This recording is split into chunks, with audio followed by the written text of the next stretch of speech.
ყველაზე დიდი მსხვერპლი არიან მშობლები. შენ რო ესე უნამოსო დატყუებ და ეს ადამიანი დაიჯერებს, ჯერ საკუთარ თავს ადანაშაულებს ამაში. და მე არაფერი კარგი ამითგან არ გამოდის, ხო? ყოველ მეორე 5 წლამდე ასაკის ბავშვთან ცხოვრებაში ერთხელ მაინც დგება პირველადი დახმარების საჭიროება. მგონია რომ რაღაც საშიში მითებიც გვაქვს. კოვიდის იმაში რა ქვია პირველი 2019 წელში 20 ორსული გარდაიცვალა. არც ერთი არ იყო აცრილი. ჩვენ ამის ქუჩაში გაკეთება არ მოგვიწევს, დექსამეტაზონის ჯიბეში ჩადება. უბრალოდ არ გჭირდებათ. რატომ ეშინიათ დღეს იმაზე მეტად მშობლებს? რა ქნას ახლა დედამ, რომელსაც ასეთი თეთრხალათიანისგან აქვს ასეთი ინფორმაცია, რას დაუჯეროს? ტრამპმა რაღაცა თქვა მედიცინაში რა შუაში შეიძლება იყოს და რატო უნდა ენდო? გამარჯობა, ეს არის Restart პოდკასტი, სადაც მოისმენთ ინფორმაციას, რომელიც ძალიან მნიშვნელოვანია განსაკუთრებით თანამედროვე მშობლებისთვის. აქ გაიგებთ ყველაფერს, რაც არის მხოლოდ პროფესიონალებთან გადამოწმებული, სამეცნიერო საფუძვლებზე დაყრდნობილი და ვეცდებით გავაკეთოთ ყველაფერი, რომ ამ ინფორმაციულ ზღვაში, რომელიც თანამედროვეობას ახლავს, მიიღოთ მხოლოდ და მხოლოდ სანდო, თქვენთვის სასარგებლო და გადამოწმებული ინფორმაცია. ჩვენი სტუმარია ექიმი არჩილ მარშანია, პირველადი დახმარების ცენტრის დამფუძნებელი. მოგესალმებით და ძალიან დიდი მადლობა. პირველ კითხვას დაგისვამთ, სტატისტიკას გავეცანი ჯანდაცვის მსოფლიო ორგანიზაციის გვერდზე და მინდა რომ მაინც თქვენთანაც დავაზუსტო. რომ ყოველ მეორე 5 წლამდე ასაკის ბავშვთან ცხოვრებაში ერთხელ მაინც დგება პირველადი დახმარების საჭიროება. რამდენად სწორი მონაცემებია და რა მდგომარეობა ამ მიმართულებით ჩვენს ქვეყანაში იზრდება თუ არა ინტერესი და საერთოდ ამის საჭიროებას თუ აცნობიერებს ვიცი სისტემა, სკოლები, ოჯახები და რამდენად ხშირია მომართვა თქვენთან ამ მიმართულებით. გამარჯობა, მოგესალმებით, მადლობა მოწვევისთვის და თქვენს მაყურებელს მივესალმები. რაც შეეხება სტატისტიკას, კი ეგრე არის, ბევრი სხვადასხვა ქვეყნის ან საერთაშორისო სტატისტიკა შეიძლება ავიღოთ და მოკლედ სხვადასხვა რიცხვები შეიძლება ვნახოთ, თუმცა საბოლოო ჯამში მიმართულება ზუსტად მანდეთ მიდის, რომ აბსოლუტურ უმრავლეს შემთხვევაში ბავშვთა ასაკის თავის ფიზიოლოგიური და ქცევითი თავისებურებების გათვალისწინებით, რა თქმა უნდა, მაღალი რისკი არის, რომ პირველი დახმარება დაჭირდეს, იმიტომ რომ ბავშვები არიან როგორც წესი აქტიურები, აქვთ ასე ვთქვათ შესწავლის დრო, ყველაფერი უნდა ნახონ, ყველაფერს ხელი მოკიდონ, ყველაფერი გასინჯონ, ირბინონ და მათ ახლა ფიზიოლოგია და ანატომიას ხო ზოგჯერ არ აძლევთ ასე ვთქვათ იმის საშუალებას, რომ ეს სირბილი კარგად გააკეთონ და მოკლედ ხშირი არის ტრამვები. 1-დან 5 წლამდე, რა თქმა უნდა, როდესაც სიარულს სწავლობს, როდესაც სოციალიზაციასთან აქვს პირველი შეხება, ასე ვთქვათ, ბავშვს, ბაღი იქნება ეზო და ასე შემდეგ. და ასე შემდეგ იზრდება და მეტიც 1-დან 40 წლამდე სიკვდილიანობის ყველაზე ხშირი გამომწვევი არის ტრაუმა. ეს ტრაუმა მე შეიძლება დავყოთ ბევრნაირად. ახლა ბავშვებში უფრო არის სიმაღლიდან ვარდნა, დამწრობა და ასე შემდეგ, ზემოთ მერე იზრდება ავტოსაგზაო შემთხვევები და ასე შემდეგ. მოკლედ, ძალიან სერიოზული პრობლემა არის მთელ მსოფლიოში, მათ შორის ჩვენთანაც, სამწუხაროდ ჩვენთან თქვათ ესე ჩაშლილად არ არის ესეთი კარგი, თუ შეხვიდე სადღაც ნახო სტატისტიკა და კონკრეტული რაღაც რიცხვები ამეღო, თუმცა რა თქმა უნდა, პროპორციულად არ გამსხვავდებით სხვა განვითარებული ქვეყნებისგან, მეტიც ჩვენთან რა თქმა უნდა განვითარებად ქვეყნებში ტრამვები უფრო მნიშვნელოვანია და არა მარტო ტრამვები, ეს იქნება სასუნთქზებში უცხო სხეულის მოხვედრა, ბავშვებთან განსაკუთრებით ბავშვებზე თუ ასაუბარი, დამწრობა და მოკლედ პრობლემა არის. თუმცა პრობლემის აქტუალობა და მისი გადაჭრის გზების ძებნა არც ისე აქტუალურია, როგორც განვითარებულ ქვეყნებში. რაც ეხა გასაგებია, იმიტომ რომ ნებისმიერ განვითარებად ქვეყნებში, ღარიბ ქვეყნებში იქ განათლებაზე, უსაფრთხოებაზე და პრევენციაზე ნაკლებად ზრუნავენ. გასაგები მიზეზების გამო. იგივე არის ჩვენთანაც განათლება მაინც და მაინც არ ყოფილა ჯერჯერობით თანამედროვე ქართულ რეალობაში ჩვენი სახელმწიფოებრივი მთავრობის, ნებისმიერი მთავრობის, ასე ვთქვათ, პრიორიტეტი, იმ უბრალო მიზეზის გამო, რომ აგერ რა ვიცი, 40 წლის წინ რუსთაველზე ხოცავდით ერთმანეთს, სხვა ეგზისტენციალური პრობლემები ჰქონდა. თუმცა, ეს პრობლემას არ ცვლის, პრობლემა არის, მაგრამ გარკვეულწილად რა თქმა უნდა დაინტერესება იზრდება, არის თქვათ მომართვიანობა, მაგრამ არა ისე როგორც უნდა იყოს წესით. აი მაგალითებისთვისაც შეიძლება ავიღოთ სკოლაზე და ზოგადად საგანმანათლებლო სისტემაზე რამდენი კამათი, ჩხუბი, დისკუსია მოგვისმენია, რომ თქვათ მაგალითად კვება უნდა იყოს თუ არ უნდა იყოს, როგორი კვება უნდა იყოს, თქვათ ფორმა უნდა იყოს თუ არ უნდა იყოს, რელიგია უნდა ისწავლებოდეს თუ არ უნდა ისწავლოს და ასე შემდეგ და ასე შემდეგ. ყველანაირ თემაზე გვაქვს ნასაუბრები და ნაჩხუბარი, გარდა ყველაზე მნიშვნელოვანისა, რომელიც არის უსაფრთხოება. კი, აი, ჩემი შემდეგი კითხვაც ამას ეხება ზუსტად. მაინტერესებდა, აი, რამდენად არის პერსონალი საბავშვო დაწესებულებებში, ბაღში, სკოლაში გადამზადებული და არის თუ არა ეს სავალდებულო მასწავლებლისთვის, აღზრდელისთვის, ვინც ატარებს მთელ დროს და უამრავი შემთხვევა შეიძლება დადგეს. ან, რა ვიცი, ექთანი, რომელიც არის ხოლმე ასეთ დაწესებულებებში. არის მოთხოვნა, რომ იყვნენ ესენი გადამზადებულები ამ მიმართულებით? არის კი, საკანონმდებლო დონეზეც გვაქვს, როგორც ვიცი, გაწერილი, ჩვენც მონაწილეობთ ხოლმე და კერძო სკოლები და ბაღების მოგმართავენ ხოლმე. თუმცა პრობლემა არის პირველად დახმარების როგორც მოვლენის აღქმაში, რატომღაც ისე ჩამოყალიბდა, რომ ამ პირველად გადაუდებელ სამედიცინო დახმარებას უყურებენ, ყველა უყურებს არასერიოზულად რა, აი თქვათ, ვისაც არ უნდა კითხო, რომ დააკვირდე რა საუბარში, თუ რაღაცა ერთი მიმართულებით განათლებაზე რო კითხო, იცი თუ არ იცი, გეტყვი რომ ან ნასწავლი მაქვს, ან არ მაქვს ნასწავლი და ასე შემდეგ. პირველად დახმარებაზე მაგ კითხვას ყოველთვის აქვს ხოლმე ერთ-ერთი პასუხი, რომ გავლილი მაქვს. აი გაიარა და მორჩა, ანუ თვითონაც რაღაცა გავლა არის, სერტიფიკატის დონეზე უნდათ, რომ აი მე იცი რა გავიარე და მაქვს ეს ფურცელი და ვсё ყველაფერი კარგადა. რეალურად ესე არ არის რა. ამიტომაც არის რომ ანუ მომართვიანობა არის, ახლა გადამზადებული სულ ყველა არის თუ არა, არ ვიცი, ჩვენთან ვინც მოვიდა, ნამდვილად არიან ყველა და სხვებიც ცხადი არიან, მაგრამ დამოკიდებულება არის პრობლემა, რაც პარადოქსია, მაგალითად აი რამდენი უბედური შემთხვევა გაიგიათ, თუნდაც საჯარო, ასე ვთქვათ, გაცხადებული მედიაში, რომელიც გავრცელდა, ან თქვენ პირადად აი თქვენ ცხოვრებაში, განვლილ ცხოვრებაში, თქვენ სამეზობლო, სანათესაო უბანში და ასე შემდეგ, რამდენი უბედური შემთხვევა გაგიგონიათ და რა შეცვალა ამ უბედურმა შემთხვევამ თქვენს გარშემო ან თქვენში.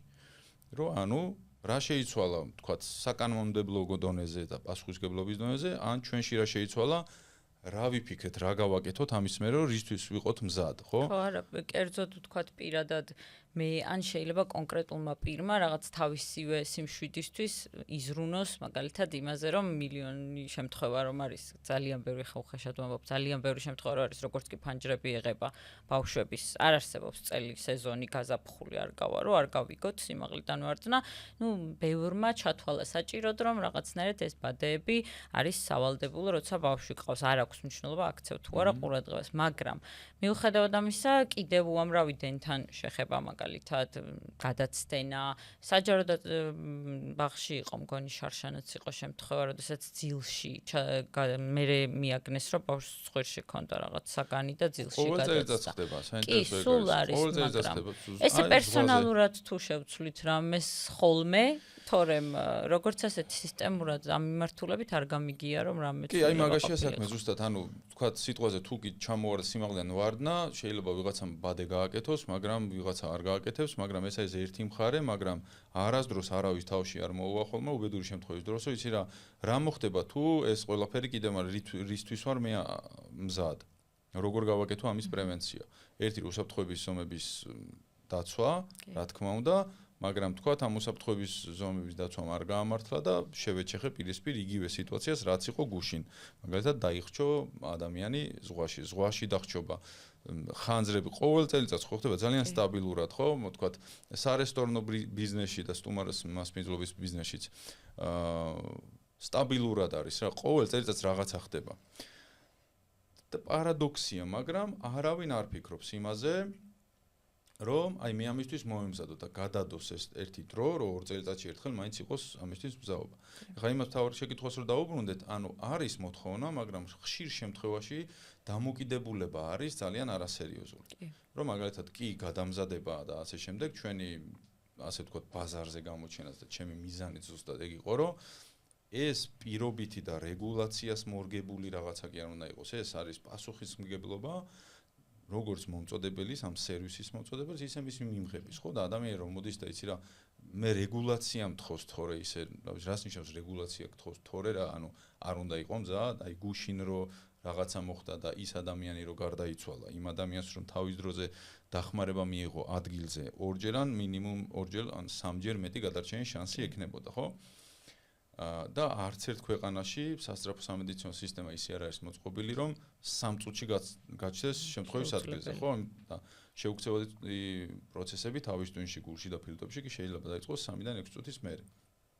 პირველ 10 წუთში თუ არ მოხდა დახმარება, გადარჩენის შანსი თითქმის ნულია.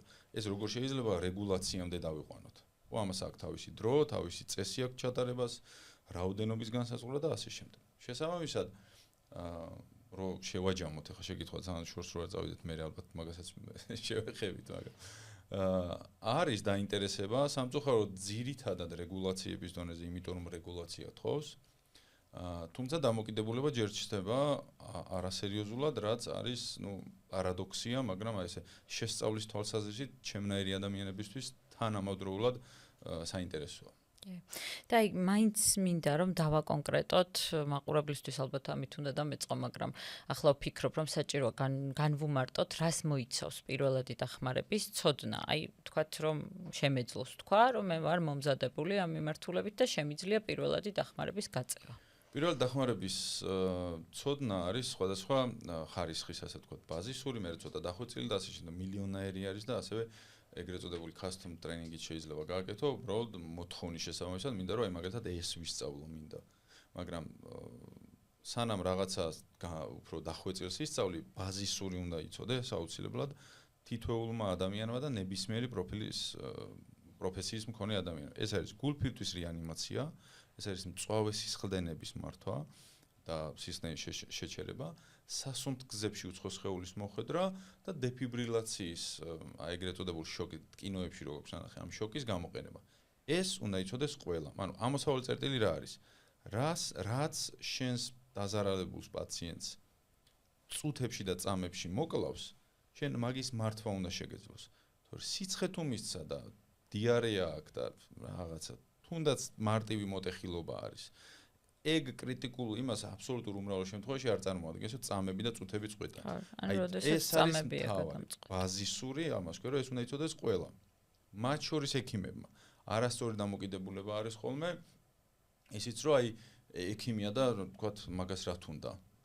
ამას უნდა, იმიტომ რომ ჯერ ერთი რომ რაღაცები ახლდება, ყოველ 5 წელიწადში ერთხელ მაინც. მეორე, იმიტომ რომ შენ პრაქტიკა არა გაქვს, ახლა ყოველდღე გულფირთვის რეანიმაციას ხო არ აკეთებ. თუ ყოველდღე მაგის კეთება გიწევს, ეს იქ რაღაც არასწორ ადგილას ხარ მოხვედრილი, ხო? ამიტომაც გავიწყდება ეს ყველაფერი. და სულ რო ექიმი იყოს, იმასაც სჭირდება, ჩვენც გავდივართ, მეც ვსწავლობ, მეც გავდივარ ამ ტრენინგებს და მეცაც გეტყვით, რაც უფრო კარგი ექიმია და ვიწრო სპეციალიზაცია აქვს, მით უფრო მაღალი შანსია, რომ ეს არ იცოდეს. იმიტომ რომ იმას ფიზიკურად არ ექნება ელემენტარულად მაგისი დრო, რომ დადგეს და ეს რაღაცები აკეთოს. ხო? აი რო გაგვიუთქვათ ვიღაცა ძალიან მაგარი ოფთალმოლოგი ან მაგარი თუნდაც კარდიოქირურგი. ეს პირდაპირ არ ნიშნავს, რომ ის რასაც საოპერაციო მაგიდაზე აკეთებს და არის რეანიმაციული ყონის იმას იგივეს გააკეთებს ქუჩაში, ხო? იმიტომ რომ ქუჩაში დაზარალებულს ბავშვი იქნება თუ დიდი იქნება, აქვს სულ სხვა მოთხოვნილება და მისი კომპეტენცია გაცილებით მეტია, ვიდრე ის მას სჭირდება იქ. ამიტომაც სჭირდება ყოველთვის გადაწყობა იქ. სულ რო დახვეწილზე წავიდეთ და ბაზისურზე არ ვქნათ, იქ მედიკამენტების დოზირება, მედიკამენტების რაობაც სულ განსხვავებულია. მაგრამ იქ ტექნიკა არის, მიდგომა არის, ქვია პრიორიტეტიზაცია, რა გააკეთო ჯერ, რა გააკეთო მეორე და ასე შემდეგ. შესაბამისად ეს ყველა სჭირდება. უბრალოდ კიდევ ერთხელ ვიძახი, იმიტომ რომ ჩვენ ვართ განვითარებადი ქვეყანა, ჯერ ამას კარგად ვერ ვაცნობიერებთ თითოეული ჩვენთაგან, იმიტომ რომ ეს ჩვენ კულტურაში არ არის. ჩვენთვის არავის არასდროს არ უთქვია, რომ თურმე ადამიანის გადარჩენა შეიძლება 3ჯერ მეტი შანსი აქვს, თუ კი ადგილზე რაღაცას გააკეთებ. და მერე შემოდის ეს რაღაცა გაურკვეველი მითები, რომელსაც უკვე გარწმუნებს, რომ შენ თითქოს რაღაც იცი, გგონია რომ რაღაცას აკეთებ. და ადამიანი გონებაზე რო არ არის რაღაცა ყურს დაუზელ ან გაუხრიტა, ნეკზე უკბენ თუ რაღაც ეგეთები და გონია რომ რაღაცას აკეთებ და სინამდვილეში წამებს კარგავ ისეც, რომ ამის საბოლოო შედეგი არის, რომ ეს ადამიანი ვერ გადარჩება, ოღონდ მეორე კუთხეც არის აქ რა, ესე არ უნდა გავიგოთ, რომ ვისაც დავეხმარებთ ყველა გადარჩება. აქ არის შანსების გამოყენებაზე. შენ გაქვს იმის შეგრძნება, რომ როგორც მინიმუმ შენ ყველაფერი გააკეთე იმისთვის, რომ ამას გადარჩენის შანსი ქონოდა. თუ არ აქვს, არ აქვს, ამიტომაც ძალიან მნიშვნელოვანია ჩვენთან ტრენინგებში ყოველთვის ვეუბნებით ხოლმე არსებობს ეს ფსიქოემოციური აშლილობის ტიპიც არსებობს ეგეთი წარუმატებელი გულფილტვის რეანიმაციის დროს, იმიტომ რომ შენ რო გააკეთე რაღაც ნასწავლი გქონდა და მომართული ხარ იმისკენ, რომ ეს უნდა გადარჩეს ეს ადამიანი და თუ კი ვერ გადარჩება, მე უკვე რაღაცნაირი ის გაქვს რა, შეგრძნება რომ აი რაღაც ცუდი ხო არ გავაკეთე მე. შემდგომში ესე არ არის, ეგ მაგაზე უნდა ვფიქროთ, ერთი კარგია რომ ვიყოთ მოტივირებული რაღაც ვისწავლოთ და გავაკეთოთ, მაგრამ მეორე მხრივ ისიც უნდა გვახსოვდეს, რომ ყველა სამწუხაროდ ვერ გადარჩება. შესაბამისად ჩვენი ამოსავალი წერტილი არის, რომ აი ეს შანსი თუ კი რამე აქვს იმ ადამიანს ადგილზე, ის შანსები გამოვიყენოთ და არა ის რომ ყველა გადავარჩინოთ. კარგი იქნებოდა ყველა რომ გადაგვარჩინოთ, მაგრამ ნუ სამწუხაროდ ეგრე არ ხდება. კი, ნუ მთავარია როცა ის წამები გადამწყვეტია და იმ მომენტში შეგიძლია რამით დაეხმარო, ეს იყოს ადამიანი მომზადებული იმისთვის, რომ ეს გააკეთოს. მითები ახსენეთ, ხო, ბოდიში ბრო შევაჯამოთ, ანუ გულფიტვის რეანიმაცია სისტემების მართვა, სასუნთ გზებში უცხო სხეულის მოხვედრა, ეს არის და დეფიბრილატორის ხმარება, ეს არის ის ბაზისი, რომელიც ყველამ უნდა იცოდეს. კი და წამები როდესაც წყვეტს ყველა. ქონე ადამიანი. კი ბატონო, აი მითები ახსენეთ ზუსტად და მგონია რომ რაღაც საშიში მითებიც გვაქვს გავრცელებული საზოგადოებაში, თუ დავაკვირდებით, ნუ ზოგი არის უწყინარი, მაგრამ ნუ რაღაც შემთხვევაში შეიძლება იმდენად შორს წავიდეს ადამიანი, იმდენად დარწმუნებულია ამის სისწორეში, რომ გაართულოს მდგომარეობა.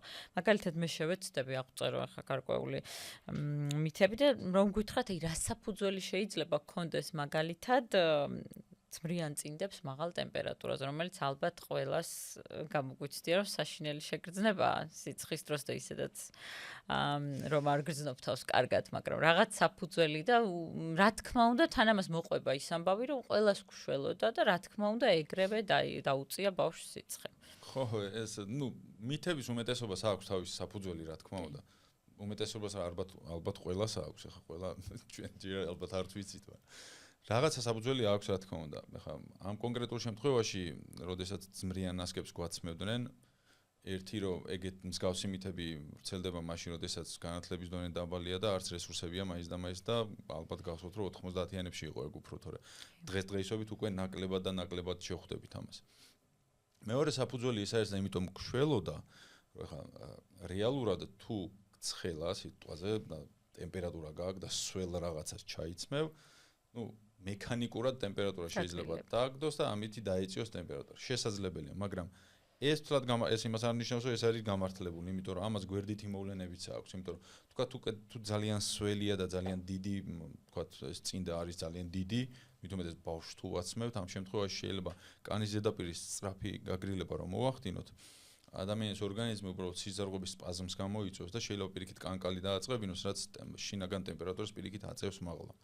ასევე უნდა გვახსოვდეს, რომ ტოქსიკურია, ხო, ძმარი, ალკოჰოლი, ყველაფერი ტოქსიკურია, ეს თუ ძალიან იქნება გაჟღენთილი, შეიძლება კანით აბსორბცია მოხდეს, აბსორბცია შეიწოვოს და ერთი რომ სისტემური ტოქსიკური ეფექტი ჰქონდეს და მეორე ადგილობრივად დააზიანოს. შესაბამისად, ეგ აქვს, რომ მექანიკური გაგრილების საფუძველი აქვს მაგმითის არსებობას, თუმცა პარაცეტამოლი არსებობს.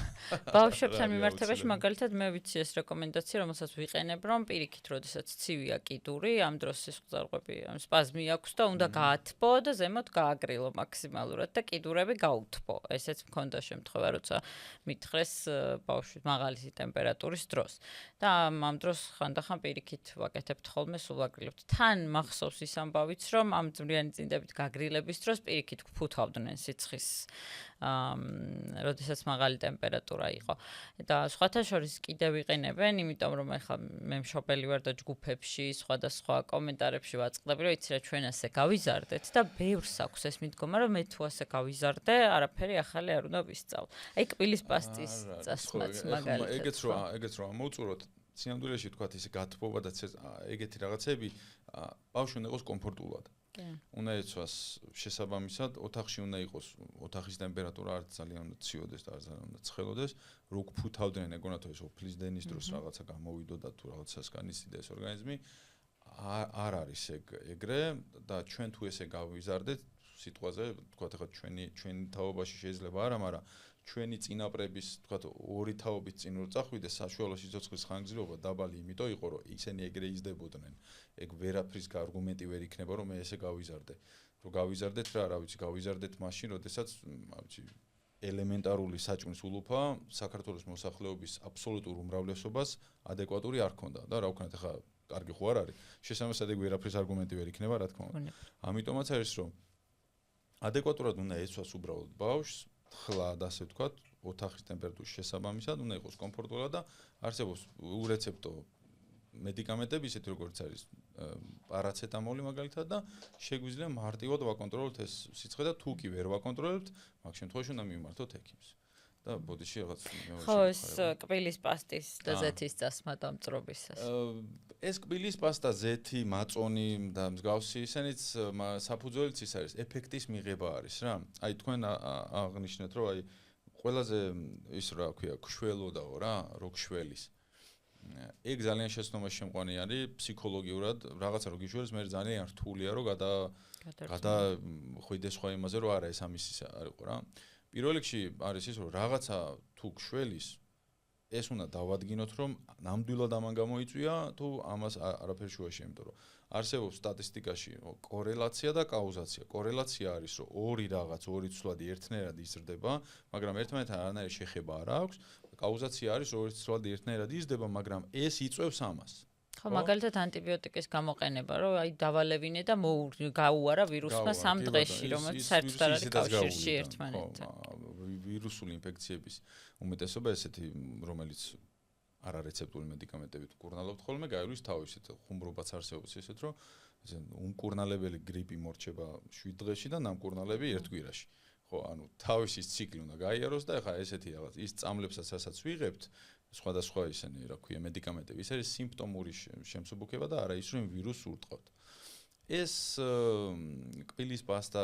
ზეთი მაწონი და ესეც იგივე არის რა როდესაც დავიწოთ როგორც წესი ეს კბილის პასტაში ადრე რო ყოველ შემთხვევაში იყო მენთოლი იყო ხო ეს მინტის ის ქონდა ეფექტი და აგრილებდა ზეთიც რო არის ზეთი ბლანტი არის და თუ კი ცოტა გრილი არის იზეთი რომ ცოტა უფრო კარგად გამოიოტანს იმ სითბოს მაწონსაც რო წაისმევ ის რო გახურებული გაქვს ეს კანი ცივი სიამოვნებს და ასე შემდეგ თორე ეფექტი იგივე იქნება არაფერი ნიშნავს ცივი რო არის მაგიტო და არა იმიტომ რომ მას რაღაცა განსაკუთრებული ის აქვს მაწონს წაისმევ თუ ნიგზიან ბადრიჯანს შედეგი ერთ და იგივე თუ ცივი იქნება რა ამიტომაც არის მაგრამ აქ ასევე საფრთხეებზე უნდა ვისაუბროთ რომ არ არსებობს რა ეს ერთ შეხედვით ეს სასაცილო და მხიარულ იმაზეც კი მივდივართ ჩვენ მაგრამ შეიძლება გაგეცინოს კიდეს მაგრამ სადღაც ვიღაცა სერიოზულად დააზიანებს ნებისმიერი ესეთი უმანკო არა მსმენია რომ ზოგჯერ შეიძლება დახუროს პირიქით ამ კბილის პასტამ როდესაც გაშრება და ანუ ვერ განიავდეს ის ჭრილობა რომელიც დამწვარია ესეც ყოფილა კი მანდამდეც რომ და ხა ანაერობულ ინფექციებამდე და იმედვეც რომ მივიდეთ თავის კბილის პასტა იმიტომ ქვია კბილის რო ის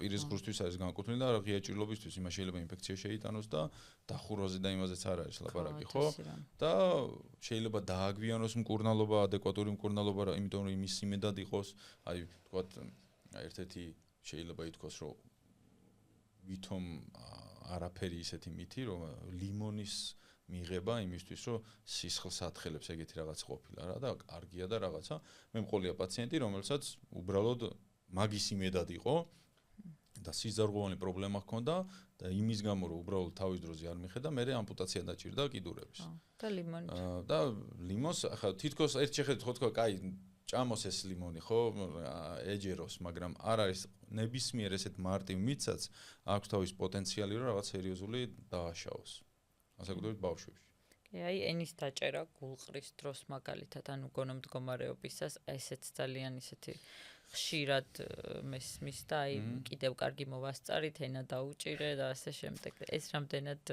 გამართლებული კი არა რა თქმა უნდა გამართლებული არანაირად არ არის ჩვენც როდესაც მიმღებ განყოფილებაში მუშაობდი, უამრავი ადამიანი მოდიოდა ესე და ენის ტრაუმული დაზიანებით ყოფილა შემთხვევები ესე ენით შემოუყვანიათ ეს ბავშვი გაანებეთ ბავშვი 12 წლის ბავშვი გაუშვი ხელი გაუშვი და ასე შემდეგ ანუ არაფერი ეს არის უბრალოდ არასწორი გაგება აი და პირველი დახმარების არ ცოდნა იმიტომ რომ სინამდვილეში გულის წასვლის დროს უგონო მდგომარეობაში, როდესაც არის ადამიანი, სასუნთქი გზების დახშობის ძირითადი მიზეზი, ყველაზე ხშირი მიზეზი არის ენა. მაგრამ ეს იმას არ ნიშნავს, რომ ენა შეიძლება გადაყლაპოს ვიღაცამ. არა. იმიტომ რომ როდესაც გონება იკარგება, ცენტრალურ ნერვულ სისტემასა და საყრდენ-მამოძრავებელ სისტემას შორის წყდება კავშირი. ხო, რატო ეცემი ძირს? იმიტომ რომ მოვდუნდებით, ხო? ენაც არის კუნთოვანი ორგანო. როდესაც მოვდუნდები და თუ დაეცა ადამიანი ზურგზე განსაკუთრებით, ხო, გრავიტაციის ძალის მიხედვით და იმიტომ რომ მოდუნებულია ეს კუნთი, გადავა ცოტათი უკან. ოღონ ენა ხო ორგანოა და ამას მიმაგრების წერტილებიც აქვს, ხო, დამაგრებულია აქ, ისე ხო არ არის და ეს ენის ძირი გადადის უბრალოდ და ენის ძირი ფარავს ხორხს არქვერს და ხორხი იკეტება, ასე ვთქვათ.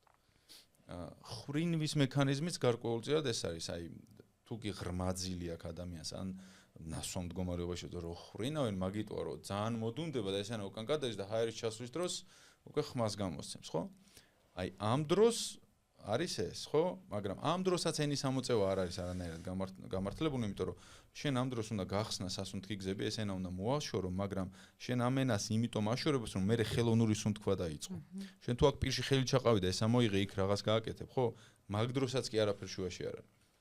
თავის უკან გადაწევა და ნიკაპის წამოწევა, აი ეს მარტივი მეთოდი უბრალოდ მოაშორებს იმას და შეგიძლია დაიწყო მე ხელოვნური სუნთქვა. თუ ეს ნასწავლი გაქვს, რა თქმა უნდა. და ეს ყველაფერი გადატანილი არის გულყრებზე, ეგრეთ წოდებულ კრუნჩხვებზე. აქ საერთოდ არაფერი შუაში არ არის, იმიტომ რომ თუ კი ტონუსი აქვს ადამიანს და კრუნჩხვა აქვს, ეგ იმას ნიშნავს, რომ ის უგონოდ კი შეიძლება იყოს, მაგრამ ასე ვთქვათ, უხეშად რომ ვთქვათ, მკვდარი არ არის. ტონუსი თუ არის, ენა თავის ადგილზე იქნება. რა თქმა უნდა, სუნთქვა არაადეკვატური იქნება, იმიტომ რომ კუნთოვანი სპაზმია და ასე შემდეგ. მაგრამ ამ შემთხვევაში საერთოდ არაფერი შუაში არის, ამ დროს უნდა დაველოდოთ კრუნჩხვის დამთავრებას. ეს კრუნჩხვა კიდე ყველა ვარიანტში დამთავრდება. როგორც წესი 1-დან 3 წუთამდე არის იშვიათი გამონაკლისები, ეპისტატუსები და მძიმე გართულებები, ის დიდხანს გრძელდება, მაგრამ უიშვიათესი არის ახლა ეს რომ ქუჩაში შემთხვევით შენ სადღაც შეგხვდეს, მაგაზე ნერვიულობა არ ღირს, ახლა მეც არ მინახავს მაგალითად. მთელი ჩემი კარიერის განმავლობაში ანაფილაქსიური შოკიც არ მინახავს, ხო? მაგრამ რაღაცაზე, თქვათ, ბევრი ინფორმაციას თუ მიაზვრი, ან რაღაცაზე უფრო შეშინდება ადამიანს, დგას და ნერვიულობს იმაზე, რომ აი ანაფილაქსიური რეაქცია აქვს. ენა, ხა ენას გადაყლაპაზე ანაფილაქსიას როგორ გადავედით, ვერ მივხვდი მეც, მაგრამ იმის თქმა მინდა, რომ ეს ენის ამოწევა აბსოლუტურად არაფერი შუაში არ არის, მით უმეტეს კრუნჩხვის დროს. კრუნჩხვის დროს უნდა გადმოვაბრუნოთ გვერდით, დაველოდოთ კრუნჩხვის დამთავრებას. კრუნჩხვა რომ დამთავრდება, გაიღვიძებს ადამიანი, დამთავრდება და ან ძილიანობაში გადავა, ან ყველაზე უარეს შემთხვევაში გააჩერებს სუნთქვას და დადგება კლინიკური სიკვდილი. ამ შემთხვევაში ვიწყებთ გულფიძის რეანიმაციას, მაგრამ ესე ძალიან იშვიათია, აბსოლუტურ უმრავლეს შემთხვევაში მოდიან ადეკვატურად. თუმცა ენა არაფერ შუაში. ენა არაფერ შუაში არ არის, უბრალოდ ამ მითის საფუძველი არის ის, რომ უგონო მდგომარეობაში ენის ძირი ხანდახან გადადის უკან და ფარავს ხორცს არქველს, მაგრამ ენის ამოწევა მანდაც კი არაფერ შუაში არის, უბრალოდ ეს არის ამის მიზეზი რა. შორიდან მოვლავი. კი, აი ალერგიაც ანაფილაქსია ახსენეთ და ეს დექსამეტაზონის ამბავი, რომ ყველა ექსკურსიაზე უნდა იყოს, უნდა გქონდეს პირველადი დახმარების. ხო, და აი დექსამეტაზონი რაღაცა მწერმა მიკბინა და ალერგიული ვარ და დექსამეტაზონი ეგრევე კიდევ კარგი მქონდა. აი ეს რამდენად სწორია, საერთოდ აი ექსკურსიების დროს წერის ნაკმენი საკმაოდ ხშირია, მეც მქონია შემთხვევა, რომ ბავშვებთან ერთად ყოფილვარ და მქონდა ესეთი შემთხვევა, რომ უკბინა ერთხელ კი არა ორჯერაც და ну ძალიან გამოიწვია ამან მთელი პანიკა, რომ უი ბზიკი იყო მე მგონი და ბავშვი და ის ბავშვი მე შიშისგან უფრო ცუდად გახდა მე მგონი, ვიდრე იმიტომ რომ იქ ისეთი ამბავი ატყდა, რომ ბევრად, რა ვიცი, წყნარად მივიღეთ, უბრალოდ ეთკინა, მაგრამ იმხელა პანიკა გამოიწვია ამან, რომ ინტერნეტში გავრცელებული ინფორმაციის საფუძველზე რა, ისიც რომ ბზიკის ნაკმენით ვიღაც გარდაიცვალა, აქედან გამომდინარე თან ახალი ამბავი იყო, მეც მქონდა ნანახი ეგ. და იმხელა პანიკა გამოიწვია, რომ ბავშვი ესე გახადეს მერე ცუდად და ამის გამო მაინტერესებს, რომ მაინც ჩვენგან ჩვენი მიზანი რადგან არის, რომ სანდო ინფორმაცია მივაწოდოთ მშობლებს, ზოგადად თანამედროვე ადამიანს, ვისაც მით უმეტეს ბავშვებთან აქვს შეხება, რამდენად ადეკვატურია დექსამეტაზონის გამოყენება, ზოგადად ასე დროს, რა დანიშნულება აქვს ამ პრეპარატს და ანაფილაქსიის დროს რა ხდება და როგორ მართავთ სიტუაციას, თუ აი ესეთ საყოფაცხოვრებო სიტუაციაში ჩავარდა და ნუ წერის ნაკმენზე მით უმეტეს ეს დექსამეტაზონი რამდენად რელევანტურია. დექსამეტაზონი რაღაცნაირი უცნაური მოვლენა არის ჩვენს საზოგადოებაში ადამიანმა ინატროს ცხოვრებაში ისეთი ადამიანი შეხვდეს, რომ ისე შეგიყვაროს, როგორც ჩვენ საზოგადოებას უყვარს დექსამეტაზონი. დექსამეტაზონი ვითო უყვარ ხარ ვინმეს უკვე გაგიმართლა ცხოვრებაში. უცნაური არის ეს ამბავიც და საინტერესო და ჩემი აზრით საიდან როგორ გადმოვიდა ხა კონკრეტულად არავინ არ იცის, მაგრამ საინტერესო ისტორია აქვს მაგასაც. პირველ რიგში ვთქვათ, რომ ალერგიული რეაქცია და ანაფილაქსიური რეაქცია ორი სხვადასხვა რაღაც არის.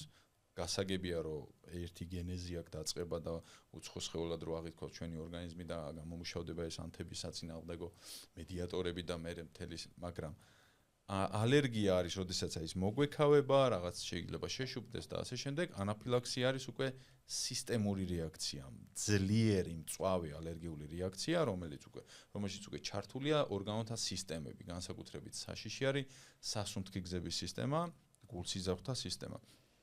თორე ზოგადად აი 50-60%-ში ვთქვათ ნაკლებად არის ეს გავრცელებული, თუმცა კუჭ-ნაწლავის ტრაქტის ისეც დიარეა ახასიათებს, მუცლის ტკივილი ახასიათებს ძლიერი და ასე შემდეგ. ახლა ანაფილაქსია და ალერგიული რეაქცია უნდა გავმიჯნოთ. ცოტა ხანი ანაფილაქსია გვერდით გადავდოთ და დავიწყოთ ალერგიულ რეაქციაზე საუბარი. ალერგიული რეაქციები ვინკეს შეშუპებას რო ეძახიან, ანგიოედემა უბრალოდ შეშუპებისგან მარტივად განასხვავებით, შეიძლება არ გქონდეთ ნანახი, მაგრამ შეშუპება როდესაც არის, რომ დააწევთ, ცოტა უფრო ის არის, რა ქვია, ტოვებს ჩაღრმავებას, მაგრამ ანგიოედემა კანი და კანქვეშა ქსოვილების თლიანი შეშუპება არის და საკმაოდ ესეთი მკვრივი შეშუპებაა უფრო და უფრო ცუდი შესახედიც არის. გამონაყარი შეშუპება თუნდაც ეგრეთ წოდებული ურტიკარია, რომელსაც ახასიათებს ქავილი და ასე შემდეგ ეს არის ალერგიული რეაქცია. ალერგიული რეაქცია შეიძლება იყოს მცირე და დიდი ალერგიული რეაქცია. ალერგიული რეაქცია უნდა უმკურნალოთ ალერგიის წამლებით, ხო? ალერგიის წამალი, იმიტომ ქვია ამას, რომ უნდა დავნიშნოთ ალერგიის წამალი, დავნიშნოთ როგორ ექიმის გარეთ ვიძახი რა? ვაწოდოთ. ხო. ალერგიული რეაქცია თუ განვითარდა, თუნდაც იგივე კრაზანის ნაკმეზე, უნდა ვეცადოთ, რომ რაც შეიძლება სწრაფად მოვახშოროთ ნესტარი, კრაზანი ნესტარს ნაკლებად ტოვებს, მაგრამ თუ ფუტკარი ან რაღაც მოკლედ ჩარჩენილი თუ არის რამე, ეს უნდა მოვახშოროთ მაქსიმალურად სწრაფად. საპნით კარგად უნდა ჩამოვბანოთ. მივიღოთ ალერგიის საწინააღმდეგო წამალი, ცივები დავიდგოთ ადგილობრივად, რომ ეს შეშუპების დასხვრებას დაეხმაროს. მორჩა, მცირე რეაქცია თუ დიდი რეაქცია არ აქვს. ცუდად შეიძლება გამოიყენოს, შეიძლება ტანზეც გამოაყაროს და ასე შემდეგ, მაგრამ ამან პანიკაში არ უნდა ჩაგვაკვდოს. ეს არის მისი მკურნალობა.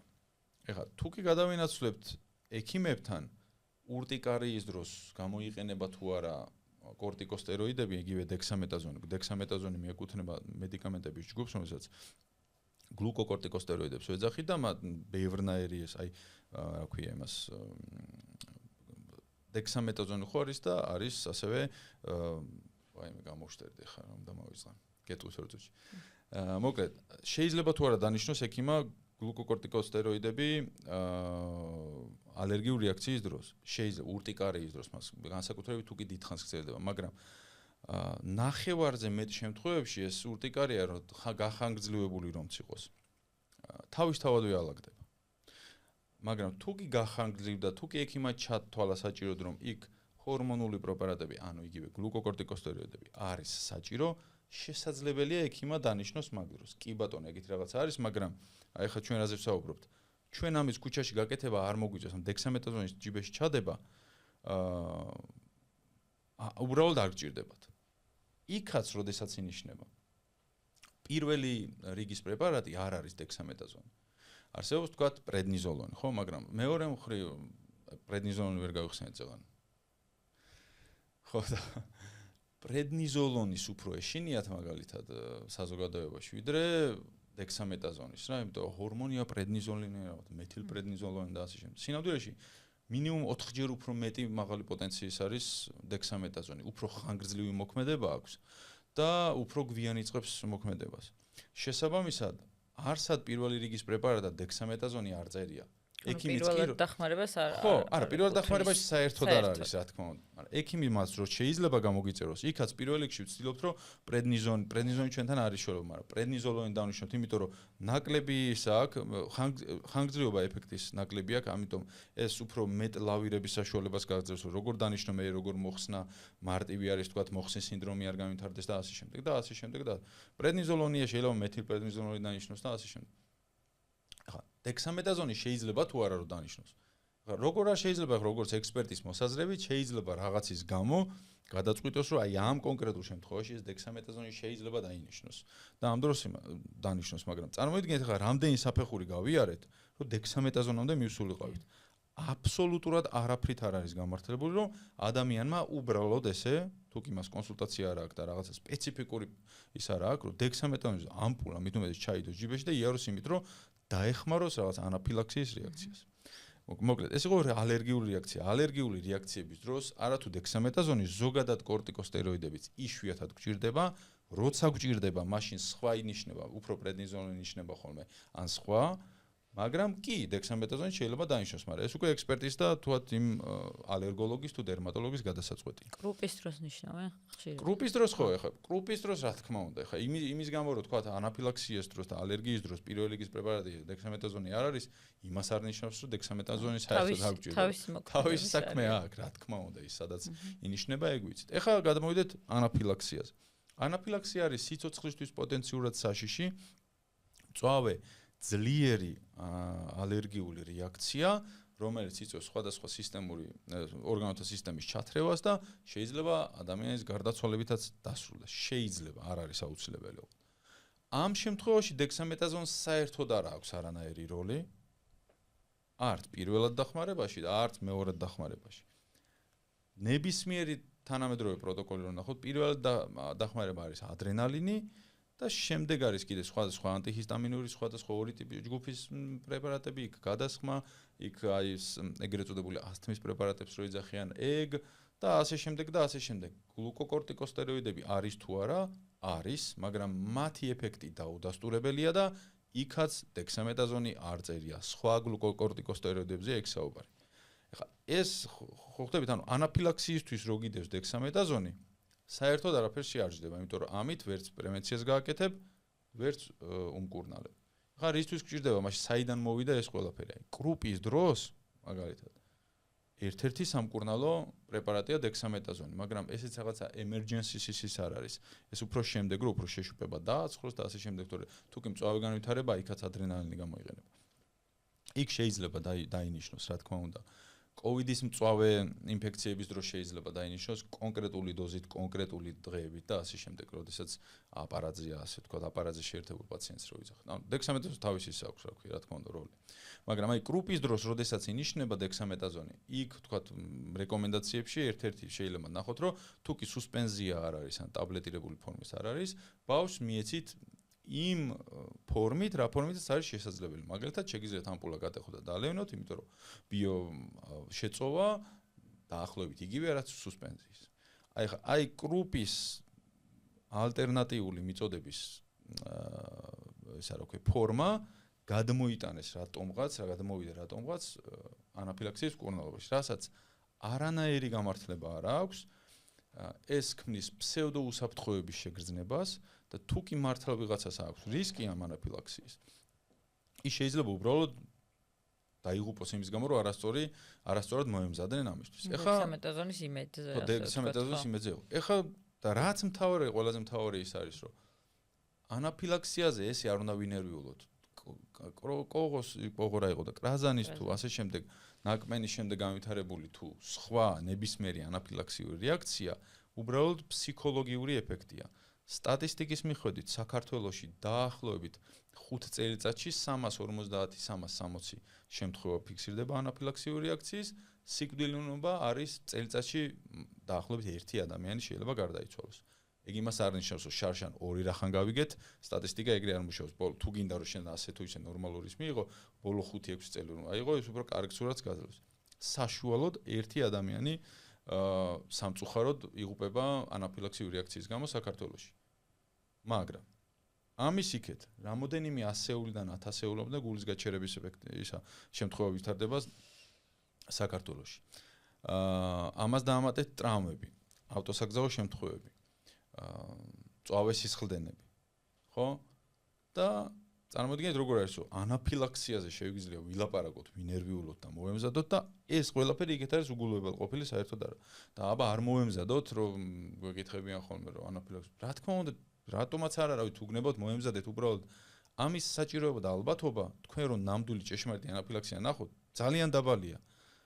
2010 წელს ავიღე მე ეგრეთ წოდებული ლიცენზია დამოუკიდებელი საექიმო საქმიანობის შესახებ. მანამდეც და მას შემდეგაც მე პირადად ანაფილაქსის რეაქცია არ მაქვს ნანახი. რანაირად შეიძლება ყველას კონდეს ჩემ გარშემო ნანახი ჩემ გარდა, ხო? მე იმას არ ვიძახი რომ მე ვარ ყველაზე გამოცდილი ექიმი ან რაღაც, მაგრამ იმის თქმა მინდა რომ შედარება რომ ის ვიღაცა რო გეუბნებათ რომ იცი, იმას ანაფილაქსია დაემართა ამასა, უბრალოდ ალერგიული რეაქცია იყო.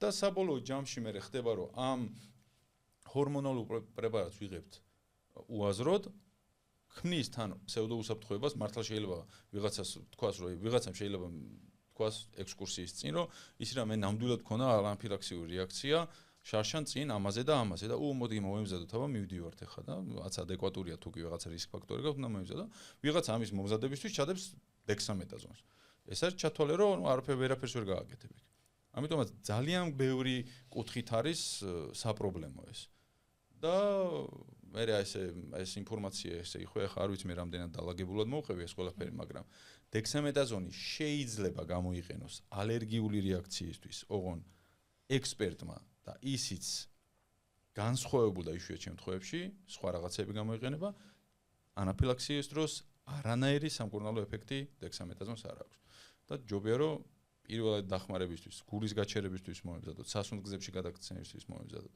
სისხლდენის შეჩერებისთვის მოვემზადოთ, ხო პოტენციურად ხშირია უფრო, რა თქმა უნდა, ვიდრე ანაფილაქსია რა. და აი მითი რომელი გახსენდებათ, რომელიც აი ზუსტად ვახსენეთ ეს ფსევდო სიმშვიდის განცდა რომ მომზადებულები ვართ. აი ამას რომ რაღაცნაირად მივაბათ, რომელი მითი გახსენდებათ, რომელიც შეიძლება სიცოცხლისთვის იყოს საშიში რა. გარდა იმისა, რაც ეს ფსევდო სიმშვიდეს რაც მოაქვს, ამის გარდა პირდაპირ მითი თუ არის ესეთი. ვიცი აი ნებისმიერი მითი შეიძლება იყოს სიცოცხლისთვის საშიში. Ну, ეხლა პირველად დახმარებაში განსაკუთრებით ეხლა მაგალითად ძალიან ცნობილია ინსულტი თუ დაემართა და გონება დაკარგა და ესა რაღაც ყურის გაჩხულება და სისხლი გამოუშვა მაგალითად ეგეთი რაღაცაც არსებობს მითი რომელიც აბსოლუტურად არაფერს არ აკეთებს საერთოდ. უბრალოდ ზედმეტ დასიანებას აკეთებ ადამიანზე და აგვიანებ. და გონზე თუ მოვიდა ჩათვლიან რომ ეშველა და შეიძლება აღარც გაეწიოს ხო სათანადო დახმარება თუ როგორ. რა არა, გონზე ვერ მოვა ეხლა თუ მართლა ის არის ძიმე შემთხვევა, მაგრამ აი ეს პირველ დახმარების მითები ყველა პოტენციურად საშიში. ეს ერთის გამოყოფა ძალიან რთულია, ხო. პოტენციურად საშიში მითი რომ ისეთი რო აიღო რომ თქვათ მაგალითად აი ელექტროტრამვის დროს, კაი, პირდაპირ რო თქვათ, აი ელექტროტრამვის დროს მიწაში დამარხვა ადამიანის რა. ეს არის პოტენციურად საშიში, იმიტომ რომ შენ ჯერ ადამიანს თავის პრობლემა ელექტროტრამა მიიღო. და მე იმას შეიძლება ჭრილობა გქონდეს და ამაზე მიწასაყრი შენ რაღაც შეგა კიდე დამატებითი ინფექციის წყარო და ტეტანოსი შეიძლება განვითარდეს და ანუ ეს არის პირდაპირ მნიშვნელობით, მაგრამ არანაკლები ის არის რომ მაგალითად კოვიდის ვაქცინა რო არ შეიძლებოდა მაგალითად ორსულზე. ხო, ვითომ ხო პირდაპირ ის არა აქვს, მაგრამ კოვიდის იმაში რა ქვია პირველი 2019-2021 წელში 20 ორსული გარდაიცვალა. არც ერთი არ იყო აცრილი და აცრილი ორსულებიდან არათუ არავინ არ გადაცვლა კოვიდით. ინტენსიური თერაპიის კაბინეტშიც არ მოხდა, პალატაშიც არ მოხდა. ანუ ეხლა როგორ შეიძლება რომ ის უფრო ნაკლები იყოს, ხო? ხო, არა მეც ორსულს მომიწია აცრა და თვითონ ექთნები იკვირუებდნენ სხვათა შორის იყო ესეთი მომენტიც რომ უი ექიმმა იცის, უი ორსულად ხარ, უი იყო და ძალიან ბევრი ალბათ ამითიც შეაშინეს და რეალურად ხო მართლა ძალიან ის იყო რა საშიში მითები იყო მაგ დროს და აი ზუსტად ვაქცინაციაზე უნდა გადავიდე. რა არის ვაქცინა? იმიტომ რომ ამასთან დაკავშირებით ძალიან ბევრი მითი გვაქვს. მოკლედ რომ ავხსნათ, რომ ეს არ არის ცოცხალი ახალი ვირუსი, რომელიც შეიძლება დაგმართონ ხელოვნურად ამ ვაქცინაციით და რაც მთავარია, რატომ ეშინიათ დღეს იმაზე მეტად მშობლებს, იმიტომ რომ მე ახლა საიდანაც მომაქვს ეს კითხვები არის სხვადასხვა საზოგადოებები, ეს მიკროკომიუნიტები, საიდანაც ანუ ძალიან დიდი დოზით მოდის ეს უნდობლობა, შიში და ვეღარ იგებს მშობელი, ხა ყველა არ არის არც ვალდებული არ არის და არც შეიძლება იმის კომპეტენცია არ აქვს. ან რა ვიცი, ამდენი უცხოენა არ იცის რომ სტატიები მოიძიოს, რაღაც კვლევებს გაიცნოს. არ ვარ ხო იდეაში ვალდებული რომ ეს გავაკეთო, ხო? მაგრამ ნუ ზოგ მშობელს უწევს ამის გაკეთება, იმიტომ რომ შეიძლება ექიმისგან ვერ მიიღო ადეკვატურად ვისთანაც მოხვდები, აი პირველი რიგის ექიმები ვინც არიან, თქვათ ოჯახის ექიმები, პოლიკლინიკა, იმიტომ რომ მე პირადადაც მინახავს ექიმი, ექთანი, ბევრი სხვათა შორის, ნუ ბევრია ჩემთვის ახლა 10-ზე ნაკლებიც, ამ შემთხვევაში რომელიც გეტყვის რომ ახლა მე ჩემ შვილიშვილებს არ ვცრი და შენი საქმის შენიცი და რა ქნას ახლა დედამ, რომელსაც ასეთი თეთრხალათიანისგან აქვს ასეთი ინფორმაცია, რას დაუჯეროს, ხო? რატო ხდება რომ დღეს უფრო, იმიტომ რომ ჩვენ ბავშვობაში ეს კითხვები მე არ მახსოვს, რომ ავცრათ ბავშვი, ყველას წაგვიყვანდნენ, იყო ესე რომ და ავეცერით და მოიჭა. კი, საკმაოდ ისეთი რთული, ქვეწყობილი და კომპლექსური შეკითხვა არის, ძალიან ბევრი მიმართულებით უნდა იმას ვქნათ, მაგრამ პირველ რიგში აი საიდან დავიწყოთ? პირველ რიგში უნდა ვთქვათ, რომ აი ეს რო ახსენეთ, რომ აი ექთანმაც კი გაიგვირო და ექიმაც ისე. პირველ რიგში ჩვენ რაც და აი რა ვიცი, დღევანდელი შეხვედრიდან ჩვენი საუბრიდან თუ რაც შეიძლება დავიმახსოვროთ ჩემი აზრით რა, არის ის, რომ არ შეიძლება, რომ რაღაც კონტროვერსიულ ფაქტებზე აქვს საუბარი, რომ ვიღაცა რო რაღაც კონტროვერსიულს ამბობს, თორე ხა ყველა პროფესიას ვერ შევითავზებთ, ხო? არ შეიძლება რომ მხოლოდ ერთ ადამიანს რაღაცის გამო ენდო. იმიტომ რომ თქვათ, მე თუ ხშირად მხედავთ, მაგალითად ტელევიზორში იქნება თუ TikTok-ზე თუ სადღაც, ამის გამო კი არ უნდა მენდოთ. მხოლოდ არა, პირიქით უნდა მენდოთ, იმიტომ თუ კი მოგაძვეთ სანდო ინფორმაციას და რაღაცა წყაროზე თუ იქნება დაყრდნობილი. თუ ვიღაცას თუ თეთრი ხალათი აცვია და ვიღაცას თუ პროფესორი უწერია იქ და ასე შემდეგ, ეგ თავისთავადვე არაფერს არ ნიშნავს. იმას არ ვიძახი რომ ეს ცუდია. არა, რა თქმა უნდა, მაგრამ თავისთავადვე ეგ ვერ იქნება ვერაფრის სარწმუნო წყარო. პროფესორი ექთანი და რა ვიცი, არჩილ მარშანია კი არა, ლინუქს პოლინგი, რომელიც არის კაცობრიობის ისტორიაში ერთ-ერთი ყველაზე რა ვიცი, თუ კი ვინმე შეიძლება ჩამოთვალო სამეცნიერო მიღწევებით, ერთადერთი ადამიანი, ვინც ნობელის პრემია ინდივიდუალურად მიიღო ორჯერ, სხვადასხვა დარგში, მშვიდობაში და ქიმიაში წარმოიდგინე, 1200-ზე მეტი სამეცნიერო მაღალი დონის ნაშრომი აქვს და ასე მოკლედ, კაცობრიობის ისტორიაში თუ კი ვინმე მოაზროვნები შეიძლება ჩამოთვალო სამეცნიერო დარგში, ერთ-ერთი ყველა ვარიანტი ეგ იქნება. და ეგეთი მაგალითები ბევრია. ეს კაცი ბოლოს ამბობდა, რომ აი მაგალითად ნამგლისებ უჯრედოვანი ანემია ვისაც აქვს, იმიტომ რომ გენეტიკური განწყობა არის, ტატუები გაუკეთოთ, რომ მე აღარ გამრავლდეს ეგ დაავადებაო. რა, რაღაცა ფაშისტური იდეები აწუხე და C ვიტამინზე იძახდა, რომ C ვიტამინს თუ მივიღებთო და მესე HIV ინფექციას და შიდსაც გამკურნავთო და ასე შემდეგ. ანუ თუ კი ერთ ადამიანმა ერთი რაღაცა კარგად იცის, ხშირად ნახულობ და მოგწონს, ლამაზია, არა აქვს მნიშვნელობა. ეს არ ნიშნავს იმას, რომ ყველაფერში იგივე და სანდოობა უნდა კონდეს. მაგრამ ფსიქოლოგია ძალიან რთულია რა. და წინასაარჩევნო პერიოდი არის ხოლმე ყველგან, მარტო ჩვენზე არის, რა თქმა უნდა. ყველა ქვეყანაში ხო? დაიჭერენ ამ რაღაც მომღერლები, მსახიობები დადიან, ხო? ერთი შეხედვით, კარგად თუ მღერი, რა გეოპოლიტიკაში რატომ უნდა გენდო? რა შუაში არის შენ რო კარგად მღერი, ხო? მაგრამ ფსიქოლოგიურად ეს მუშაობს. კი, სტრატეგიულ კომუნიკაციებში მაგას ვასწავლით, რომ უნდა გამოიყენო ისეთი სახე, რომელსაც აქვს ცნობადობა, სანდოობა და ასე იმავსოვრად. აი, ცივიგონებით რო შეხედო, რა შუაში კარგად თუ მღერი. რატომ უნდა დამიჯერო ვაქცინაზე? ან კაი ბიზნესმენი თუ არ, რატომ უნდა მენდო, რომ სწორად დავაყენო განათება? რა შუაში არის, ხო? მაგრამ ეს მეორე მხრიდან რო შეხედა, მაგრამ ფსიქოლოგიურად ძალიან მუშაობს ეს. იგივე არის ესეც, იმიტომ რომ გვიკვირს, რომ ვიმე ექიმაც კი ეგრეთ თქვა და ექთანმაც, ექიმი, ექთანი და პროფესორი და თეთრი ხალათი თავისთავადვე ცალკე აღებული არაფერს არ ნიშნავს, ხო? იმიტომ რომ არსებობენ კომპეტენტური და არსებობენ არაკომპეტენტური ადამიანები, ექიმები, ხო? ადამიანები შეცნობაში შედიან. ექიმები ადამიანები ვართ, ჩვენ შეიძლება შეგვეშალოს და ასე შემდეგ. რა თქმა უნდა, ექიმთან რომ მიდიხარ, იმას ენდობი და ყველაფერს გადამოწმება დაიწყე და შენ თუ გახდი ექიმი, რაღა ისაა, ექიმთან აღარ მიხვალ, ხო? მაგრამ თუ კი კონტროვერსიულ რაღაცას გეუბნება ადამიანი, ნებისმიერ პროფესიაში არა აქვს მაგას ექიმი იქნები თუ ვექილი თუ არა. ეს უკვე უნდა გადაამოწმო, იმიტომ რომ არ აქვს მნიშვნელობა რა პროფესიის და რა რეგალიის ადამიანი ამბობს რაღაცას. მნიშვნელობა აქვს რაზე დაყრდნობით ლაპარაკობს ამას, იმიტომ რომ მედიცინა არ არის, მუწუკი არ არის, რომ თავისით ამოგივიდეს, ხო?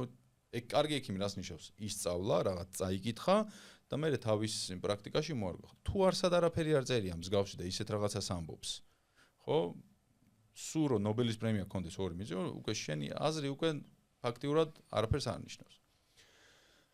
ეხლა რატო გვეშინია დღეს მშობლებს რატო ეშინია უფრო ვიდრე თქვათ 1930 წელს. მე-19 საუკუნეში და ზოგადად მით უმეტეს ცოტა კიდევ თუ გადავალთ ვაქცინებამდე ერაში. სიცოცხლის საშუალო ხანგრძლივობა იყო დაახლოებით 35-40 წელი. ბავშვების აბსოლუტური უმეტესობა კვდებოდა იმიტომ რომ არ არსებობდა ინფექციური დაავადებების კონტროლი. ამ სიტყვებს სპეციალურად ვიყენებ ხოლმე, რას კვდებოდა და იმას, იმიტომ რომ მნიშვნელოვანია რომ კარგად დავფიქრდეთ რა ამაზე, რაზე არის საუბარი. პატარა ზომის კუბოების ბიზნესიც როცა არსებობდა, ვაქცინის მერე მიღებულ ცხელებაზე და მტკივარ მხარზე არავინ არ ნერვიულობდა. მაგრამ ეს ყველაფერი გააქრო ვაქცინაციამ. უბრალოდ დღეს თქვენ ვერ ნახავთ ადამიანს გარშემო, მიუხედავად იმისა, რომ ეს ფაქტები ხდება, მაგალითად, წითელათი ვიღაც მოკვდა ვერ გაიგებ მაგას, მაგრამ სამწუხაროდ ხდება მაინც ეგეთი, ზუსტად ამ ანტივაქსერული იმების, მაგრამ იმდენად ცოტაა, რომ ჩვენ ამას ყურადღებას არ ვაქცევთ. პოლიომიელიტი, ხო, საშინელი დაავადება, რკინის, ეგრეთ წოდებული რკინის ფილტვები ერქვა, ესეთი დანადგარი იყო, როდესაც ეს პოლიომიელიტი საშინელი დაავადება, ნერვკუნთოვან დამბლას იწვევს და მოკლედ ამ რკინის იმებში აწვენდნენ კლინიკაში და მაგით იმკურნალ მთელი ცხოვრება იქ იწვა რა, სხვა გზა არ ქონდა. ეს რკინის ფილტვები უბრალოდ ბუნებაში აღარ არსებობს, დებს მუზეუმში, ხო? ამ ხელა მიღწევას რომ გავიდა და რომ გადავლახეთ რაღაც და ამ ყველაფერს რომ ვეღარ ვხედავთ, რომ ოჯახები რომ იქმნება და ვიღაცები რომ შეწყვილდებიან 10 ბავშვს იმიტომ კი არა ჩვენ რომ ბავშვი უნდათ, არამედ იცოდნენ რომ 10-დან 7 მოკვდებოდა ყველა ვარიანტში და მე რაღაც თუ გადარჩებოდა ის მაინც დარჩენოდა, ეს ყველაფერი საფიქრე რომ მოგვეხსნა, მერე გამოჩნდნენ ეს რაღაცა გარკვეული ანტივაქსერები, ოღონდ შეცნობაში შეყვანილ ადამიანებს და ჩვეულებრივ მოსახლეობას არ გულისხმობა ეს რაღაც აქტივისტ გაუნათლებელ და რაღაც უპასუხისმგებლო აქტივისტებს, აი ეგენი გამოჩნდნენ და გამოჩნდა სოციმედია, ინფოდემია, ხო? სადაც ჩახედა ყველგან ყველა როგორ შეიძლება ყველაფერი ვიცოდე და ყველაფერში მართლები ვიყოთ, ხო არ შეიძლება ეს? და აი ამან განაპირობა უკვე, რომ ეს ძირითადი პრობლემა მოგვეხსნა და ჩვენ რეალურად ხედავთ ატირებულ შვილს, რომელსაც ნემსი გაუკეთეს. და იმას ვერ ხედავთ, არ გვინახავს ეს ყველაფერი და რა თქმა უნდა ფსიქოემოციურად მნიშვნელოვანია და რთულია. და მე შენ რაღაცის შეგეშინდება ერთხელ რომ ნახავ ამას.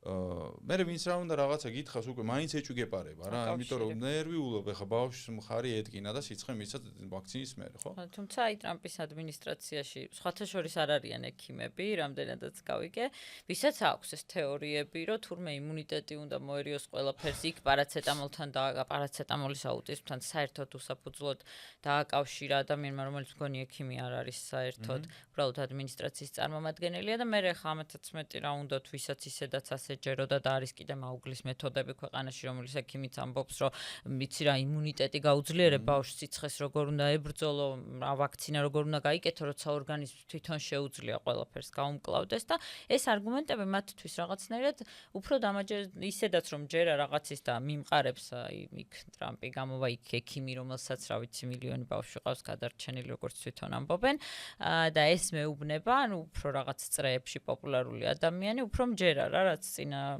შეკითხვაზეც ვახსენით. და რამდენად ეს ზუსტად აუტიზმთან დაკავშირებით უფრო არის ხოლმე რა, უკავშირებენ ვაქცინის გაკეთებას, რომ იცი რა, აი ჩემი შვილი ტიპურად ვითარდებოდა, გავუკეთე აცრა და იმის შემდეგ, იმიტომ რომ აუტიზმს ახასიათებს ხო ეს რეგრესი და ზუსტად იმას აქვს უკავშირებენ ხოლმე, რომ ვაქცინის შემდეგ.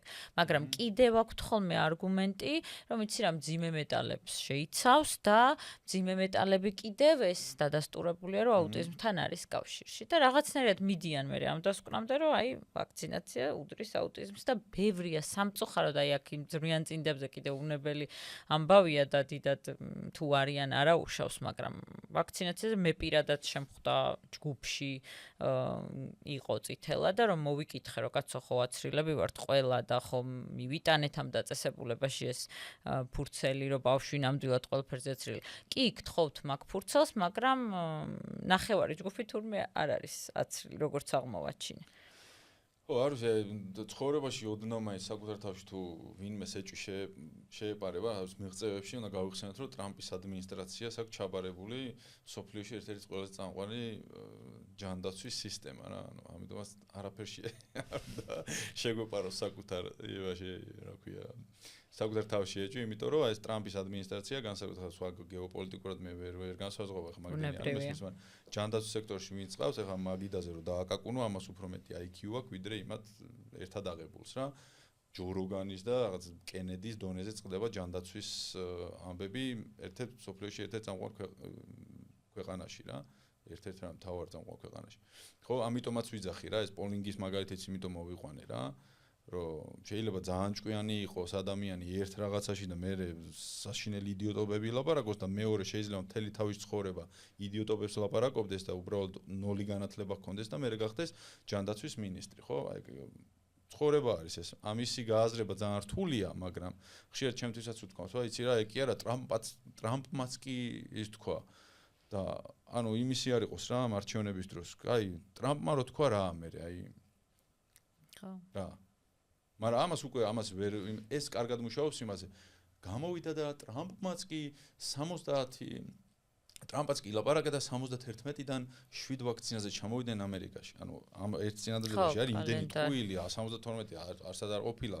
ჯერ ეგეთი 14-დან 7-ზე უნდა ჩამოწევა, მაგრამ სასამართლომ შეაჩერა ეს დროებით მაინც, იმიტომ რომ მთელი ჯანდაცვა დღეს იმართება და რეკომენდაციებს ცვლიან არ ამ მტკიცებულებებზე დაყრდნობით, რაზეც მეცნიერება უნდა მუშაობდეს, არამედ ამ დეგენერატს რა და ეს ეს აღარ გვინდა ვაქცინა კალენდარში ესე გადახაზული პრინციპით, ეს ხო, ეს არ გვინდა, ხო, ამას რაც დაესიზმრება ღამე, მართლა პირდაპირ მნიშვნელობით, არ ვიცი, გაუნათლებელი ადამიანი და ეს გადახაზავს, გაათავისუფლებს იმას, ვისაც უნდა და ასე შემდეგ. ეგერ მეცნიერება არ მუშაობს რა და ეგ ვერც დაამთავრებს კარგად, იმიტომ რომ გამორიცხულია ეხა მაგალითად სერიოზული ისა აქვს მომატება იგივე წითელაზე და ასე შემდეგ. 2000 წელს, სხვათა შორის 2000 წელს ელიმინაცია გამოცხადა ამერიკის შეერთებულ შტატებში წითელად, მაგრამ მე ეს იგივე კენედი და ისინი მათი ანტივაქსერული მოგზაურობებიდან განვითარდა, რომ მე ჩამოვიდა და ისევ დაიწყო თავიდან.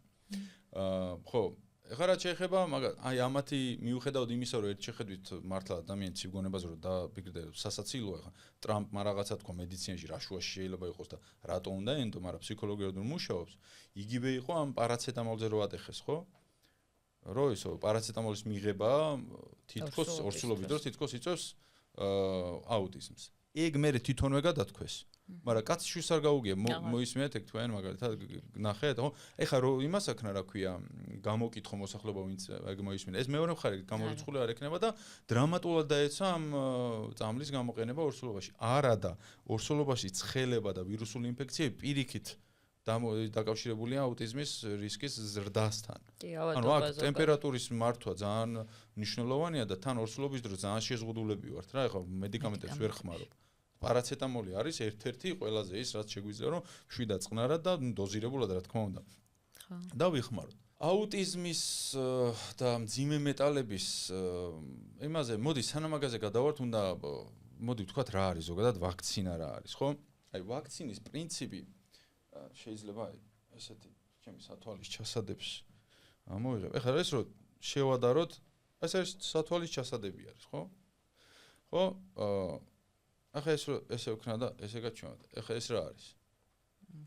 სათვალის ჩასადები. ხო, იცნობთ იგივენა. იგივე პრინციპით მუშაობს ვაქცინაც. აი ეს რო არის ავიღოთ ვირუსი, ჩვენ ორგანიზმში ეს ვირუსი რომ მოხდება, როგორ უნდა გავითარდეს იმუნიტეტი. შევა ჩვენს ორგანიზმში, ჩვენ გავხდებით ავად, თუ არ მოვკვდებით და გადავრჩებით, მივიღებთ იმუნიტეტს. ეს არის მარტივი პრინციპი, როგორ შეიძლება ბუნებრივად მიიღო, ხო. ეგ არის ყველაზე მარტივად მიღებადი, მაგრამ ეს თუ არ მოვკვდებით არის აქ ყველაზე დიდი პრობლემა. იმიტომ რომ სიკვდილიანობა აქვს სხვადასხვა ინფექციებს, სხვა დამატებითი ინფექციები აქვს, დროს ხარჯავ, ფულს ხარჯავ და მილიონი რაღაცა ცუდად რო ხარ საავადმყოფოში თუ მოხდები, თუმცა ეს კარგი რო არის ხო გასაგები. აი ეს ვირუსი აღმოჩნდა რომ ეს იმუნიტეტს ესე იღებენ და იღებს კაცობრიობა, მაგრამ ეს თუ არ მოკვდები, იყო ძალიან ბევრი, იმიტომ როგორც აღვნიშნეთ, რამდენიმე საუკუნის წინ 35-40 წლამდე იყო, ხო? თქვათ მე-16 საუკუნე რო ავიღოთ და შემდეგ გაიზარდა დრამატულად მე-17-18 საუკუნეშიც 60 წლამდე იყო მაქსიმუმ საშუალო ხანგრძლივობა. დაბადებული ბავშვების აბსოლუტური უმეტესობა პირველ 15 წელში კვდებოდა. ხო?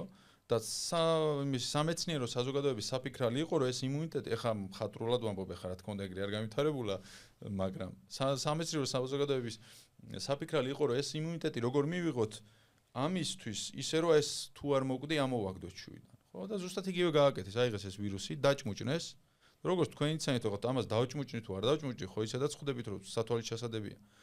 აი ეს დაჭმუჭნული ვირუსი შეიყვანა, ანუ გააუნებელყვეს ან მოვკლავთ, ან დავასუსტებთ, ისე რომ გამრავლების უნარი აღარ ექნება.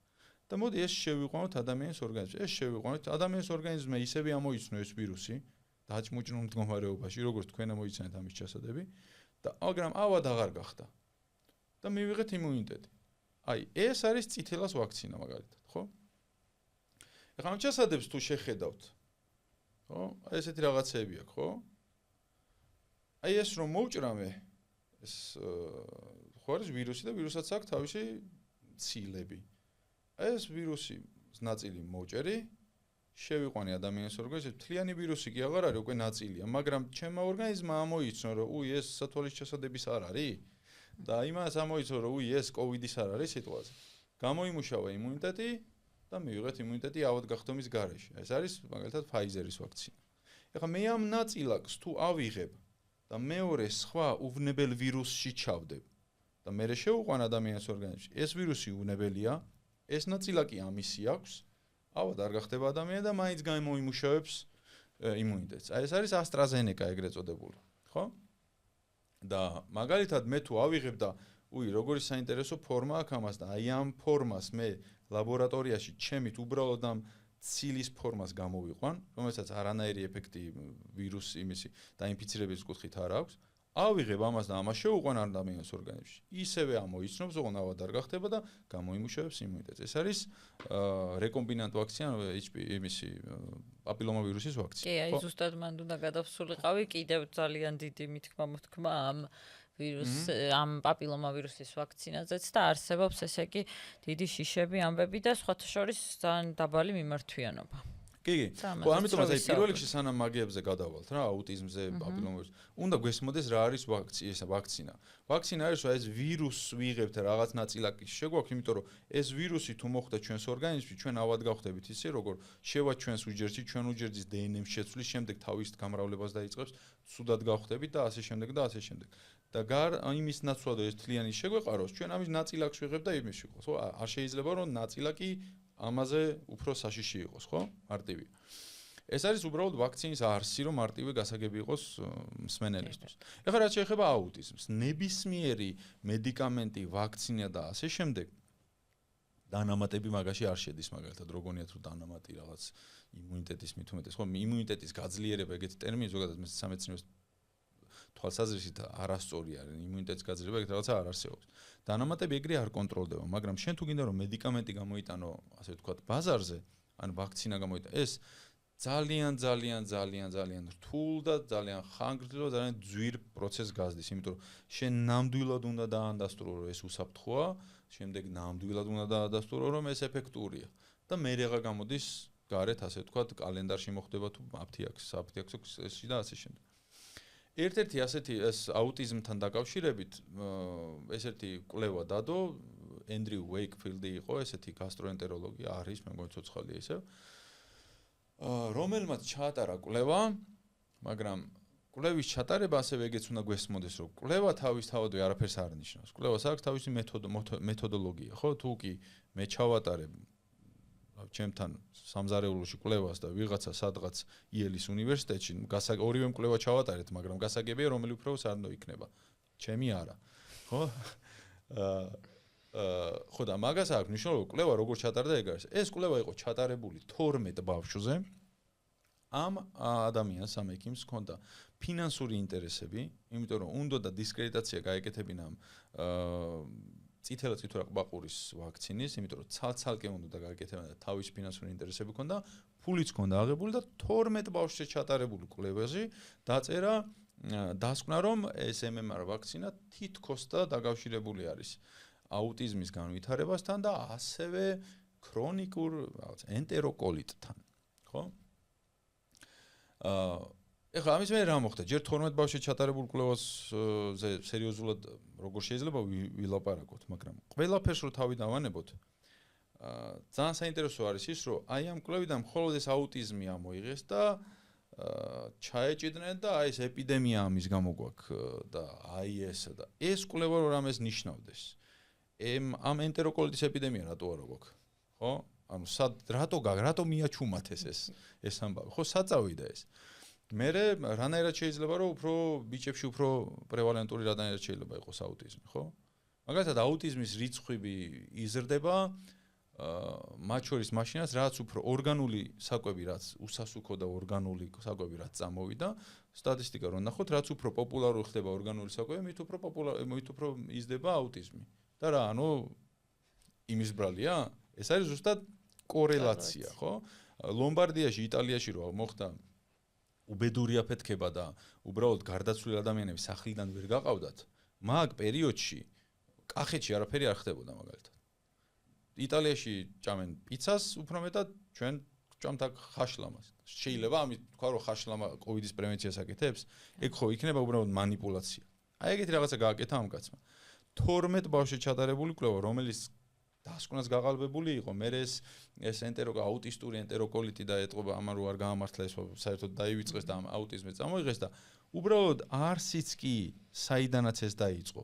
ეს არსი თავისთავად უკვე სასაცილოა ეს კვლევა. სატირალი რო არ იყოს, რა თქმა უნდა. შესაბამისად, ამაზე დისკუსიაც კი არასერიოზულია, მაგრამ ეს იმდენად გავრცელდა, რომ რა თქმა უნდა, ეს სადაც გამოაქვეყნეს, ახლა ჟურნალში გამოქვეყნებას თავისი წესები აქვს, იმას რა ქვია, სამეცნიერო პუბლიკაციას, ხო? რომ გამოქვეყნება ის მე კრიტიკულად განიხილავენ და მე გამოაქვეყნებენ. მაგრამ შეიძლება იმას არასწორი რაღაც გამოაქვეყნოს, მე კრიტიკას რომ მიიღებენ და სხვა იგივე პროფესიის ადამიანები რომ შეაფასებენ ამას, ეს თუ არასწორია და ცუდია, მე შეიძლება უკან გაიწვიონ. ან მე სხვამ უნდა გააკეთოს იგივე რა ქვია ცდა და დაადასტუროს ან უარყოს ეს შედეგი. მას მე 12-ზე კი არა, მილიონობით ბავშვზე ჩადარდა. არანაირი შედეგი ეს არ არის, რომ არანაირი კავშირი ვაქცინასა და აუტიზმის შორის არ არსებობს და აქ მე მოდის ხოლმე ძალიან საინტერესო კონტრშეკითხვა, რომ აბა რატო იზრდება აუტიზმის ისა რა? ხო და ეგ უკვე შეკითხვაც როგორ საინტერესოა ფსიქოლოგიურად და ანუ რო იზრდება აი ვაქცინა რა შუაშია რა? იქნებ ბროკოლის ბრალია ეს. საიდან ვიცით, ხო? ვაქცინა რო აი ამ სისულელიდან დაიწყო ვაქცინას კავშირი, ეს ხო ფაქტია. მაგრამ ეს ადამიანს რო ჩაუждდება თავში, მე ძალიან რთულია ამისი გადათქმა. მე ყველაზე დიდი მსხვერპლი არიან მშობლები. ვისაც აქვს აუტიზმის სპექტრთან შეხება, შენ რო ესე უნამუსო დატყუებ და ეს ადამიანი დაიჯერებს, ჯერ საკუთარ თავს ადანაშაულებს ამაში. და მე არაფერი კარგი ამითგან არ გამოდის, ხო? აი ეს იყო აუტიზმისა და ვაქცინის კავშირი. მოკლედ რო ვთქვათ, საიდან წამოვიდა და არასდროს მაგის მე არ დადასტურებულა და შინაარსობრივადაც კი სამეცნიერო თვალსაზრისით რაღაცა მეთოდოლოგიების განხილვას რო თავი დაანებო, ლოგიკურადაც კი არასერიოზულია. ეხლა რაც შეეხება მძიმე მეტალებს, ეს მძიმე მეტალებიც ძალიან ისეთი ის არის რა, რომ ჯერ ზოგადად უნდა ესეც კარგად დამუშავებული დეზინფორმაცია, ჯერ ზოგადად უნდა მოძებნო ისეთი ტერმინი, რომელიც ცუდთან არის ასოცირებული, ხო? ან თუ ცუდის რაღაცა გავრცელებაა, თუ კარგთან, ხო? შლაკების გაწმენდა, მაგალითად, ყველა ვიცით, რომ კარგია, მაგრამ კაცშვილმა არის რა არის შლაკი, ხო? მოგონილი ტერმინი არ არსებობს არანაირი შლაკი ჩვენს ორგანიზმში, მაგრამ რაღაც ბიზნესი რო დაიწყოთ ახლა და თქვა ეს მიკროფონების ბიზნესი რო დაიწყოთ, რო დააწეროთ, რომ მიკროფონი იყიდება 15 ლარად, გაყიდ 15 ლარად, რო დააწერო, საკმარისია დააწერო შლაკებისგან წმეს 55 ლარად გაყიდი. მიუხედავად იმისა, რომ კაცშვილმა არის ის რა არის, მაგრამ ეს საზოგადოების ცნობიერებაში კარგად არის შლაკებისგან გავიწმინდეთ, მაგრამ არ და მარკეტინგული ხია მოგონილი სიტყვა რა. ერთ მეორე მხრივ რო შეხედოთ ძალიან საინტერესო ფენომენია, ხო ასე? და ესეთი რაღაცები ძალიან ბევრია და ერთ-ერთი არის ეს მძიმე მეტალები. სიამდილეში მძიმე მეტალები თავისთავად ცალკეღებული ცუდს არ ნიშნავს. ახლა რკინაც მძიმე მეტალია, მაგრამ რკინა დეფიციტური ანემიებზე რო დავრბიარ და აი მე რკინა მაკლია და აი ეს მაგაზე ხო ნერი რკინა ხო გვინდა მივიღოთ. და იმაზე რა ქვია, მძიმე მეტალები ვაქცინაში არ არსებობს. ეს არის ფაქტი. ეხლა დავიწყოთ იმით, რომ საიდან წამოვიდა საერთოდ ეს ყველაფერი რა. პირველში სკოლის ქიმია უნდა გავიმოსოთ და გავიხსენოთ, რომ მძიმე მეტალი სიმკვრივის მიხედვით დგინდება, ხო? მძიმე მეტალია რკინა, არ ვიცი, სპილენძი, პლატინა, არ ვიცი, ტყვია, კი ბატონო და ასე შემდეგ. ხო? არსებობს მსუბუქი მეტალები, ხო? მსუბუქი ლითონები. მაგალითად ალუმინი, ხო? და პირველ რიგში რასაც ამბობენ, ხო, ვაქცინაში მძიმე მეტალია, მაგალითად ალუმინი. აი, უკვე დისკუსია ჩამოდის სკოლაში. ხო, უკვე რთულია. ამ ყველაფერს ავრცელებ და მაგალითად ის კენედი, რა ქვია, ეს ჯანდაცვის მინისტრის არის. და მე გეუბნება, რომ მძიმე მეტალებია, მაგალითად, ისა რა ქვია, მერკური, ვერცხლისწყალი. ხო. აი, ამის თქმა ძალიან მარტივია და ეხლა უნდა ჩაშალო რა უხსნა ადამიანს, რატო არის აბსურდი. ყოველთვის ესეც კაი სტრატეგიაა, მაგალითად ერთ-ერთი ყველაზე საინტერესო და ეფექტური სხვათა შორის არის, რომ უბრალოდ სისულელე უნდა თქვა.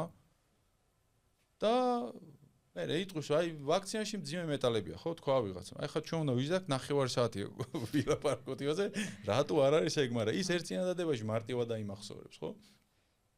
ეხლა ალუმინს რო დაუბრუნდეთ, ჯერ ეგეთი მძიმე მეტალი თავისთავად ალუმინი არ არის.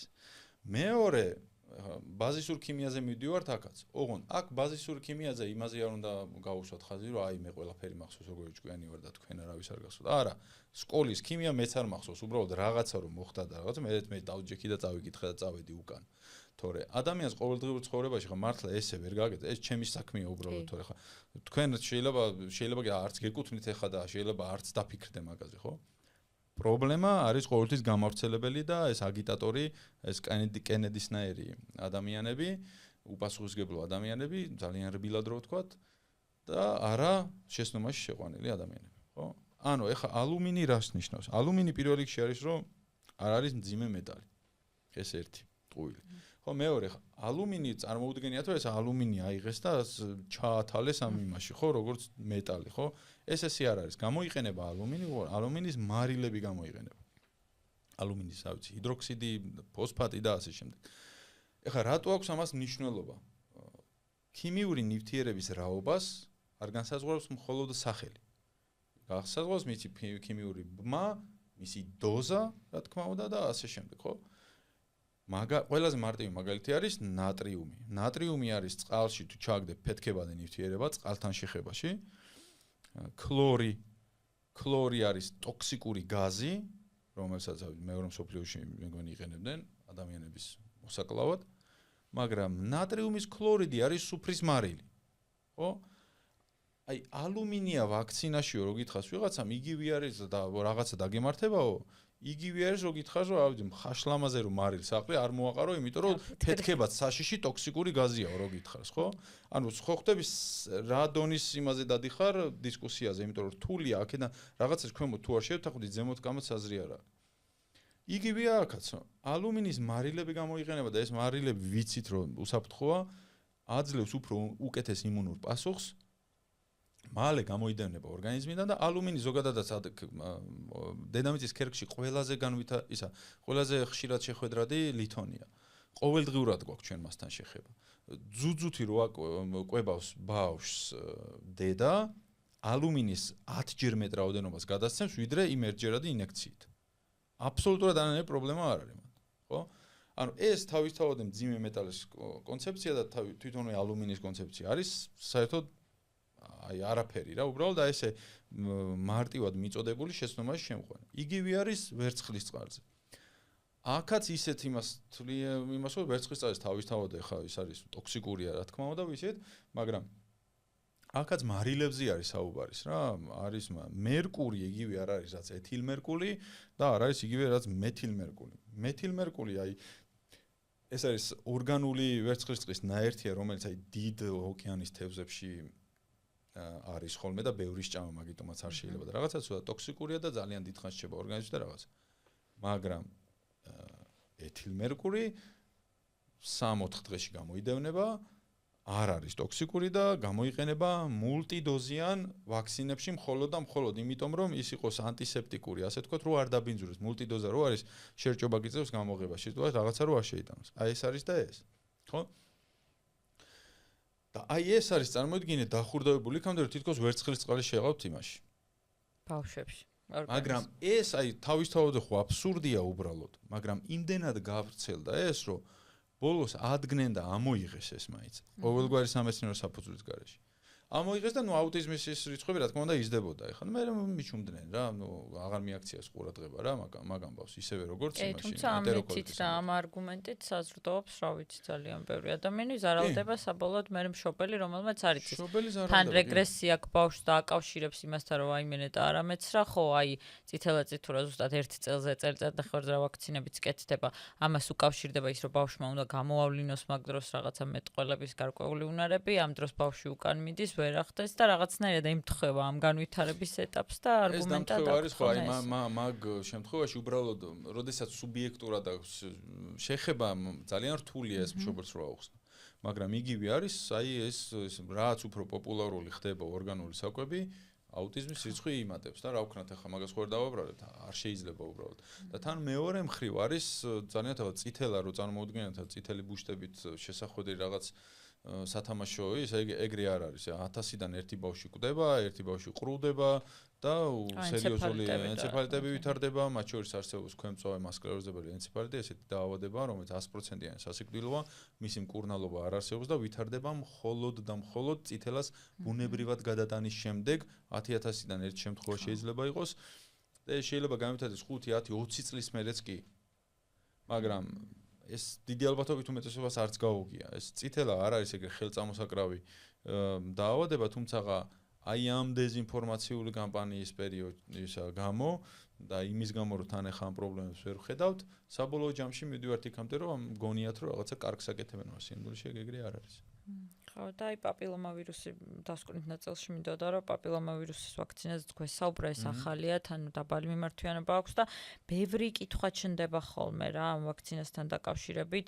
საერთოდ თუ ადამიანს აი არ არის იმასაკში, მით უმეტეს აი ბავშვებთან არის ხოლმე კითხვა, ან ასევე არის ესეთი კითხვა, როდესაც არ არის სქესობრივად აქტიური ადამიანი, მაინც და მაინც კავშირშია ეს პაპილომავირუსი ამ თემასთან თუ ან რატომ ჯობია მისი საერთოდ ადრეულ ასაკში გაკეთება და რატომ არის საერთოდ ამხელა ამბავი შექმნილი, რომ აი არ გავუკეთოთ ბავშვებს და რატომ უნდა გავუკეთოთ და ნუ ეს სტეპს ატარებენ და ასე შემდეგ გავრცელებული ფრაზები ხო საერთოდ.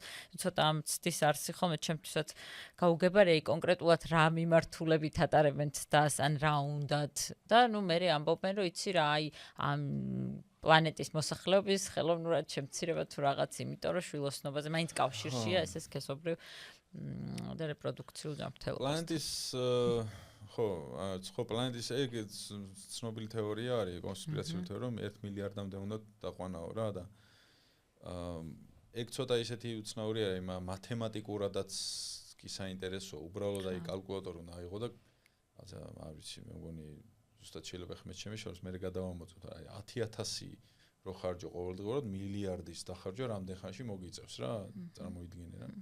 რაღაცა 100 რა თუ 200 რაღაცა წელია. ანუ მილიარდი თვითონ სიტყვა ცოტა მარტივად სათქმელი, მაგრამ ძალიან ბევრი არის. 9 მილიარდი ადამიანი რო უცბად გამოხშირო ეს პლანეტიდან. თან ვაქცინი. მარტივად შეიძლება სხვა უფრო ხშირად მოხმარებად წამლებით მოახერხონ თუ მაინც და მაინც. ხო, ხდებით აი რადონის იმაზე დავდივართ ახლა რა, ეგ რატომ უნდა მოვიგონო ვაქცინა, როდესაც ყველა მეორეს გადასხმის გაკეთება უყვარს. თუ რაღაცის ჩადება მინდა იმას ჩიპში ახალს რატო ეგეთი ჭკვიანი თუ არ მაგდენი თუ მესმის ახალ მოგრედ მათემატიკურადაც არასერიოზულია ეს ერთი რომ მილიარდამდე დაყვანა მოხდეს კაცობრიობის ისა რაოდენობის რა მოსახლეობის რაც შეეხება იმას რა ქვია პაპილომავირუსის ვაქცინას ხო პაპილომავირუსის ვაქცინაცია არის ერთ-ერთი ყველაზე სერიოზული მიღწევა სიმსივნის კიბოსაწინააღმდეგო ვაქცინა თუ არსებობს ერთ-ერთი არის პაპილომავირუსის ვაქცინა და პაპილომავირუსი თუ არ ვცდები ერთადერთია რომელიც კონკრეტულად მაგ მიზნით შეირს. მაგალითად ბ ჰეპატიტის ვაქცინაციაც კიბოსაწინააღმდეგო ვაქცინაციად ითვლება, იმიტომ რომ ღვიძლის ადენოკარცინომების აბსოლუტური უმრავლესობა დაკავშირებულია ქრონიკულ B ჰეპატიტთან. ჩვენ თუ B ჰეპატიტს მოაშორებ, რა თქმა უნდა, მასაც უმეტესობას აშორებ და შესაბამისად ირიბად გამოდის, რომ კიბოს ვაქცინაც არის ეს. მაგრამ ეს კონკრეტულად ამისთვის არის შექმნილი, იმიტომ რომ პაპილომა ვირუსის 200-ზე მეტი სახეობა არსებობს. თითოეულ მათგან შეუძლია რომ ადამიანი დაასნებოვნოს როგორც ქალი, რა თქმა უნდა, ისე კაცი და იწვევს სხვადასხვა სახის კიბოებს. ამ 200 რაღაცა შტამიდან ყველაზე აგრესიული არის არჩეული, თქვათ ზოგან 4, შემდეგ უკვე 9-მდე გაიზარდა და ამის საწინააღმდეგო ვაქცინაცია არის ეს, რომ ეს ვირუსი, ამ ვირუსის დასნებოვნება, როდესაც ხდება, იწევს ამუჯედების გადაგვარებას და კიბოს განვითარებას. პირველ რიგში მნიშვნელოვანი იყო ეს ქალებისთვის, რა თქმა უნდა, იმიტომ რომ კონკრეტულად საშვილოსნოს ყელის კიბოზე იყო საუბარი. მაგრამ პაპილომა ვირუსი ქალს და კაცს ესე არ არჩევს, ყველას შეიძლება შეეყაროს, ასე ვთქვათ, სქესობრივი გზით გავრცელებული, ყველაზე ხშირად გავრცელებული ვირუსია, სქესობრივი ცხოვრება ვისაც აქვს დაწყებული, თითქმის ყველას აქვს ეს ვირუსი. შესაბამისად, ამიტომაც არის მნიშვნელოვანი, რომ სქესობრივი ცხოვრების დაწყებამდე მოხდეს ვაქცინაციის დაწყება. დაახლოებით 10-12 წლის ასაკში, იმიტომ რომ ეფექტიც უფრო მაღალია, უფრო ცოტა დოზირება გჭირდება და შესაბამისად უკვე ინფიცირებული რო არ არის ადამიანი, რა თქმა უნდა, ამის პრევენციას უკეთესად გააკეთებ. მაგრამ აქ მარტო საშვილოსნოს ყელის კიბოზე არ არის საუბარი, აქ არის ანუსის კიბოებზე საუბარი, პენისის კიბოზე საუბარი, ყელის კიბოზე საუბარი და ასე შემდეგ. შესაბამისად ეს ბიჭებისთვისაც მნიშვნელოვანია. დღეს ათ უკვე 45 წლამდე კაცებსაც შეუძლიათ აიცრან. და საქართველოში დაახლოებით ბოლო სტატისტიკა მე რაც ვნახე 200 ქალი კვდება საშვილოსნოს ყელის კიბოთი. დანარჩენის ჩამოთვლილი კიბოების სტატისტიკა მე არ მაქვს, რა თქმა უნდა, მაგრამ ცხადია ალბათ არ განსხვავდებით, სოფლიოში თუ არსებობს ჩვენთანაც იარსებებს, რა თქმა უნდა. და შესაბამისად ბიჭებისთვისაც მნიშვნელოვანი არის, ქალებისთვისაც მნიშვნელოვანია. არ არის ეს მარტო იმისი, რა ქვია, თან მაგასაც არ აქვს მნიშვნელობა, თუ კი ინფიცირებული ხარ, აი წინასწარ ანალიზ გაკეთება არ ჭირდება რა, იმიტომ რომ ხო, სულ ყველა როგორ ექნება, ხო, იშვიათია რომ ყველა ტიპის ვირუსი კონდეს, ის პაპილომა ვირუსი. და რომელიც არ აქვს ადამიანს, იმისგან მაინც იქნება დაცული. ზრდასრულ ასაკში უკვე იმიტომ რომ ეფექტურობა არის ნაკლები 3 დოზა უწევთ, მანამდე 2 დოზა თუ არ ვწევთ და შეიძლება 1 დოზაზე ჩამოვიდნენ, იმიტომ რომ ეფექტურობა მაინც აჩვენა. ახლა პროგრამულად მაგალითად ჩემი შვილები რო ავწერი, ჩემ გოგოს პროგრამულად მოუწია, ბიჭი რო ავწერი, იმაზე თანხის გადახდა მომიწია. საკმაოდ ძირადღირებული ვაქცინა, თუ არ ვწევთ 900 ლარღის 1 დოზა. შუათანაზე თანხის გადახდა მომიწია და ახლა პატარას უკვე ისე პროგრამულად უწევს. ეს არ არის უფასო, მაგასაც უნდა და ძალიან მნიშვნელოვანია ეს ბაზისური ეკონომიკის ცოდნაც რა. რაღაცაზე უფასო რო იყო, არა, როგორ არის ის? კარგი რო იყოს უფასო იქნებოდა თუ რა. არაფერი არ არსებობს უფასო. უფასო რო არ და სახელმწიფო რო აფინანსებს, სახელმწიფო ისე ჩვენი ფულიდან აფინანსებს, ჩვენ კრებთ ამ ფულს, ამ შეკრებილ ფულს ქვია ბიუჯეტი და იმას არ არსებობს არაფერი უფასო ზოგადად. ხო, შესაბამისად არ შეიძლება რომ მაგკუთხით ვიმსჯელოთ რა ხან უფასო ესე იგი ცუდია, არ არის ეგ. თან სერვისზე შეიძლება ეგ თქვა, რომ აი სახელმწიფო სერვისი, სახელმწიფო სკოლა რატოა ცუდი, უფრო ვიდრე კერძო სკოლა. ჯერ ერთი ახლა ცუდია როგორ, ხო? კერძო უკეთესია რა თქმა უნდა, მაგრამ ის არის სერვისი და აქ არის პროდუქტზე საუბარი, ხო? პროდუქტი არ შეიძლება იყოს, რომ რაღაცა სახელმწიფო ესე ცუდი იყოს, ხო? მოკლედ არანაირი ლოგიკა მაგაში არ არის. შესაბამისად ეს არის შანსი ჩვენთვის, რომ ჩვენი შვილებს ერთი თავის ტკივით ნაკლები კონდეს და ძალიან სერიოზულ იმას მოვარიდოთ ამ აცრით. ასევე გასათვალისწინებელია, რომ აცრა არ ნიშნავს იმას, რომ რეგულარული ჩეკაპები აღარ ვაკეთოთ, არა, ის პაპ ტესტი აცრის ის არ არის, ეგ ორი სხვადასხვა ამბავია, იმას ვამოწმეთ უჯრედულ დონეზე რამე ცვლილება თუ არის, ვაქცინაცია უბრალოდ აქედან გვიცავს. 96 და მეტი ეფექტურობით გამოირჩევა და SMS-ს არის ჩასულ 100%-იანია რა თქმა უნდა, ხო? აი ავსტრალია იქნება პირველი ქვეყანა დიდი ალბათობით, რომელიც გააკეთებენ საშინაოსნოს ყელის და პაპილომავირუსთან დაკავშირებული კიბოების ელიმინაციას, იმიტომ რომ დაიწყეს, რომელიც ეს დამოვიწყდა ოღონდ, დაიწყეს ამდენიმე თაობის ერთიანად ბიჭებს და გოგოებს ყველას ცრიდნენ იმ სასკოლო ასაკში და სადღაც 15 წელიწადში დრამატულად დაეცა ამ კიბოს შემთხვევები. შესაბამისად არ შეიძლება რომ სადღაც ისე წაკითხულ თუ ვიღაცის მოყოლილ ისტორიას გადავაყენოთ კაცობრიობის სამეცნიერო მიღწევები და ამით ჩვენ შვილებს და ჩვენს მომავალს შევუქმნათ საფრთხე, ასე ვთქვათ და ეს ყველაფერი ასევე უნდა იყოს პირდაპირ კავშირში ჩვენ მზაობასთან და უსაფრთხოებასთან, პირველად დახმარების ცოდნასთან, იგივე პირველად დახმარების ცოდნა არის სტრატეგიული მნიშვნელობის ადგილზე ჩასატარებელი ფასდაუდებელი სასიცოცხლო მნიშვნელობის ცოდნა, ხოლო სამეცნიერო ცოდნა და ვაქცინაცია და ზოგადად პრევენციული მედიცინა კი უკვე შორ მანძილზე გათვლილი, ასე ვთქვათ, სასიცოცხლო მნიშვნელობის პრევენცია. ძალიან დიდი მადლობა და ბოლო რაც მინდა რომ დავუტოვოთ მაყურებელს, ეს არის must have ნივთები პირველადი დახმარებისთვის, რაც უნდა იყოს, რა ვიცი, ოჯახში, საღვთელო დაწესებულებაში, ეს ინფორმაცია რომ დავუტოვოთ ჩვენს მაყურებელს და მსმენელს.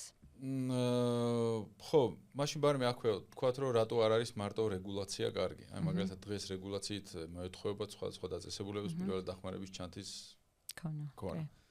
მაგრამ აი რეგულაციას რომ მოერგო, შეგიძლია იღო რაღაც წითელი ყუთი უბრალოდ დააწერო პირველად დახმარების ჩანთა, ბინტები ჩაყარო და ჩაგიცვლიან რა. ამიტომაც არის მე ძალიან არ მიყვარს ხოლმე რეგულაციაზე დაყრდნობა. თუმცა რეგულაციის გარეშე რო არაფერი გამოვა, ეგეც გასაგებია, არ ვარ მე იმ რაღაცა ძალიან როგორ რაღაც პოლიტიკური იდეოლოგიის მიმდევარი, რომელიც რაღაცა სრულ თავისუფლებას ანიჭებს რა, ეგრე არ მუშაობს. არასდროს მუშაობია კაცობრიობის ისტორიაში და დიდი ალბათობით არც მომავალში არ მუშაობს.